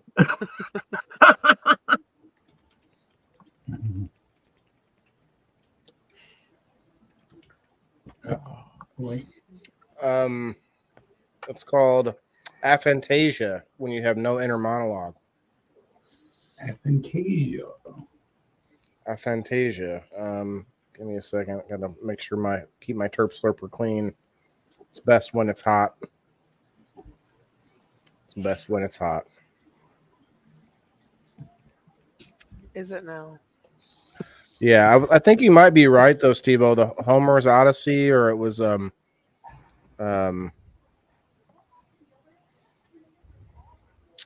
Gulliver's Travels was fun too, though.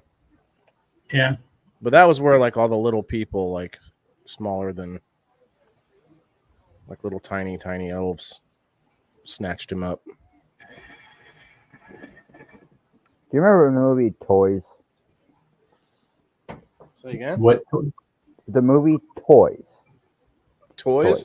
Yeah, just I Toys. do remember it with Robin Williams. Yeah, he was in Toys, wasn't he? No. Like it's a long time ago. Early 80s. Tom Hanks? No, I'm pretty. No. Who's in it? If I could remember, I could tell you, but I don't remember. It was all creepy and shit. I remember that they had like goblins. I'll look it up real quick. Oh no. I can't. You're kind of muffled out, to be honest. Yeah. His mic is not good. Sounds like you're talking into. Yeah, it was Robin Williams, 1992. Odysseus. Odysseus is the guy that I was thinking of. Odysseus.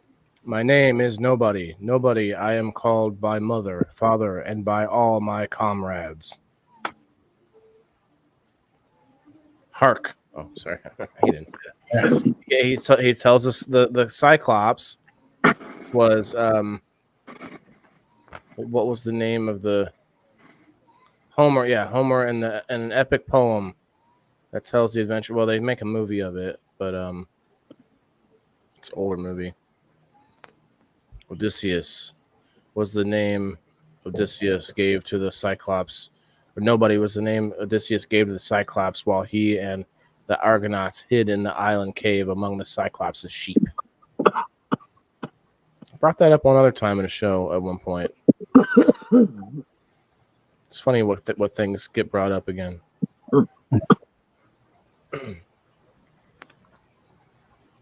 I get quite comical around. It gets quite comical around here. We try. We're trying to make. Look, guys, if you don't know what we're doing here on the show, it's not just a show about gardening. It's a show about bringing entertainment to the world of To the masses. sustainability. Well, no, I mean, not just entertainment in general, but we talk about sustainability and health and wellness and plants and this and that, but making it entertaining because there's a lot of podcasts and there's like really crisp shows. If you want to go and look up YouTube videos from farmers about how to like do things with your soil, you're going to find some really good ones, but they're not fun and entertaining like a Tonight Show or like a Jimmy Swallen or, freaking Conan the Barbarian or whatever the other late night shows are out there. There's a few of them out around now, like Jimmy this and Jimmy that. There are like 2 or 3. There's like 12 Jimmys on late night shows now. I don't watch those shows anymore, but I did as a kid because people are online now, and that's why we're here. We're doing the same show but online, all over the interwebs. But I think it's time. We're probably going to get wrapping up here shortly, guys. I do appreciate it. I mean, unless SteveO, you're welcome to. Obviously, you're welcome to stay. But I've done too many dabs. It's time for me to get something to eat. Yeah. Got lots of basil though. If anybody wants to eat basil, could survive on that for a while now down here in the live market. Yeah. I got some. Moss. Yeah, it turned out what? Big. Yeah, turned out real big. You guys see the moss underneath Smashley's picture or underneath her? Mm-hmm. There's moss growing on my clay pebbles. I pick it out sometimes. That's pretty though. Yeah, it's pretty, but it's not doing me any good there, But it's not all about the giveaway. What? I have some people asking if there's a giveaway. You have some people asking. Tell them they can ask too. Just, nah, there's no giveaway tonight. I think I'm about to head out myself anyway. I'm ready to go get some food. SteveO, you good to go, brother? Yep. Remember tomorrow night, Indoor Farmer Reviews. I got a Dr. Olson coming on, Dr. Rick coming on tomorrow night. It's gonna be fun. Thanks, Kim, Wes, Smashley. Guys, go check them all out. Peace Siir out. SteveO. I gotta go. I still gotta get the outro. Sorry, take me a second. Have a great night, everybody. And there it is. Peace out, y'all. Hey, remember, every person on the planet has to eat, even us, stoners, even people that like to have entertainment too. So, cheers, everybody. Good night. We are still audible. Audible. Good night, everybody. Guys, hit that like button on your way out. Really appreciate all the help tonight.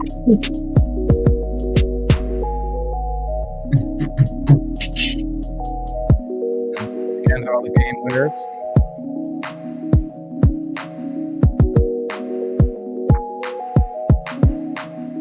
Siir SteveO and Kim on Wednesday night. Go check them out. Peace News and Views at 7 o'clock Central Time. You'll see them on Wednesday. Peace out, everybody.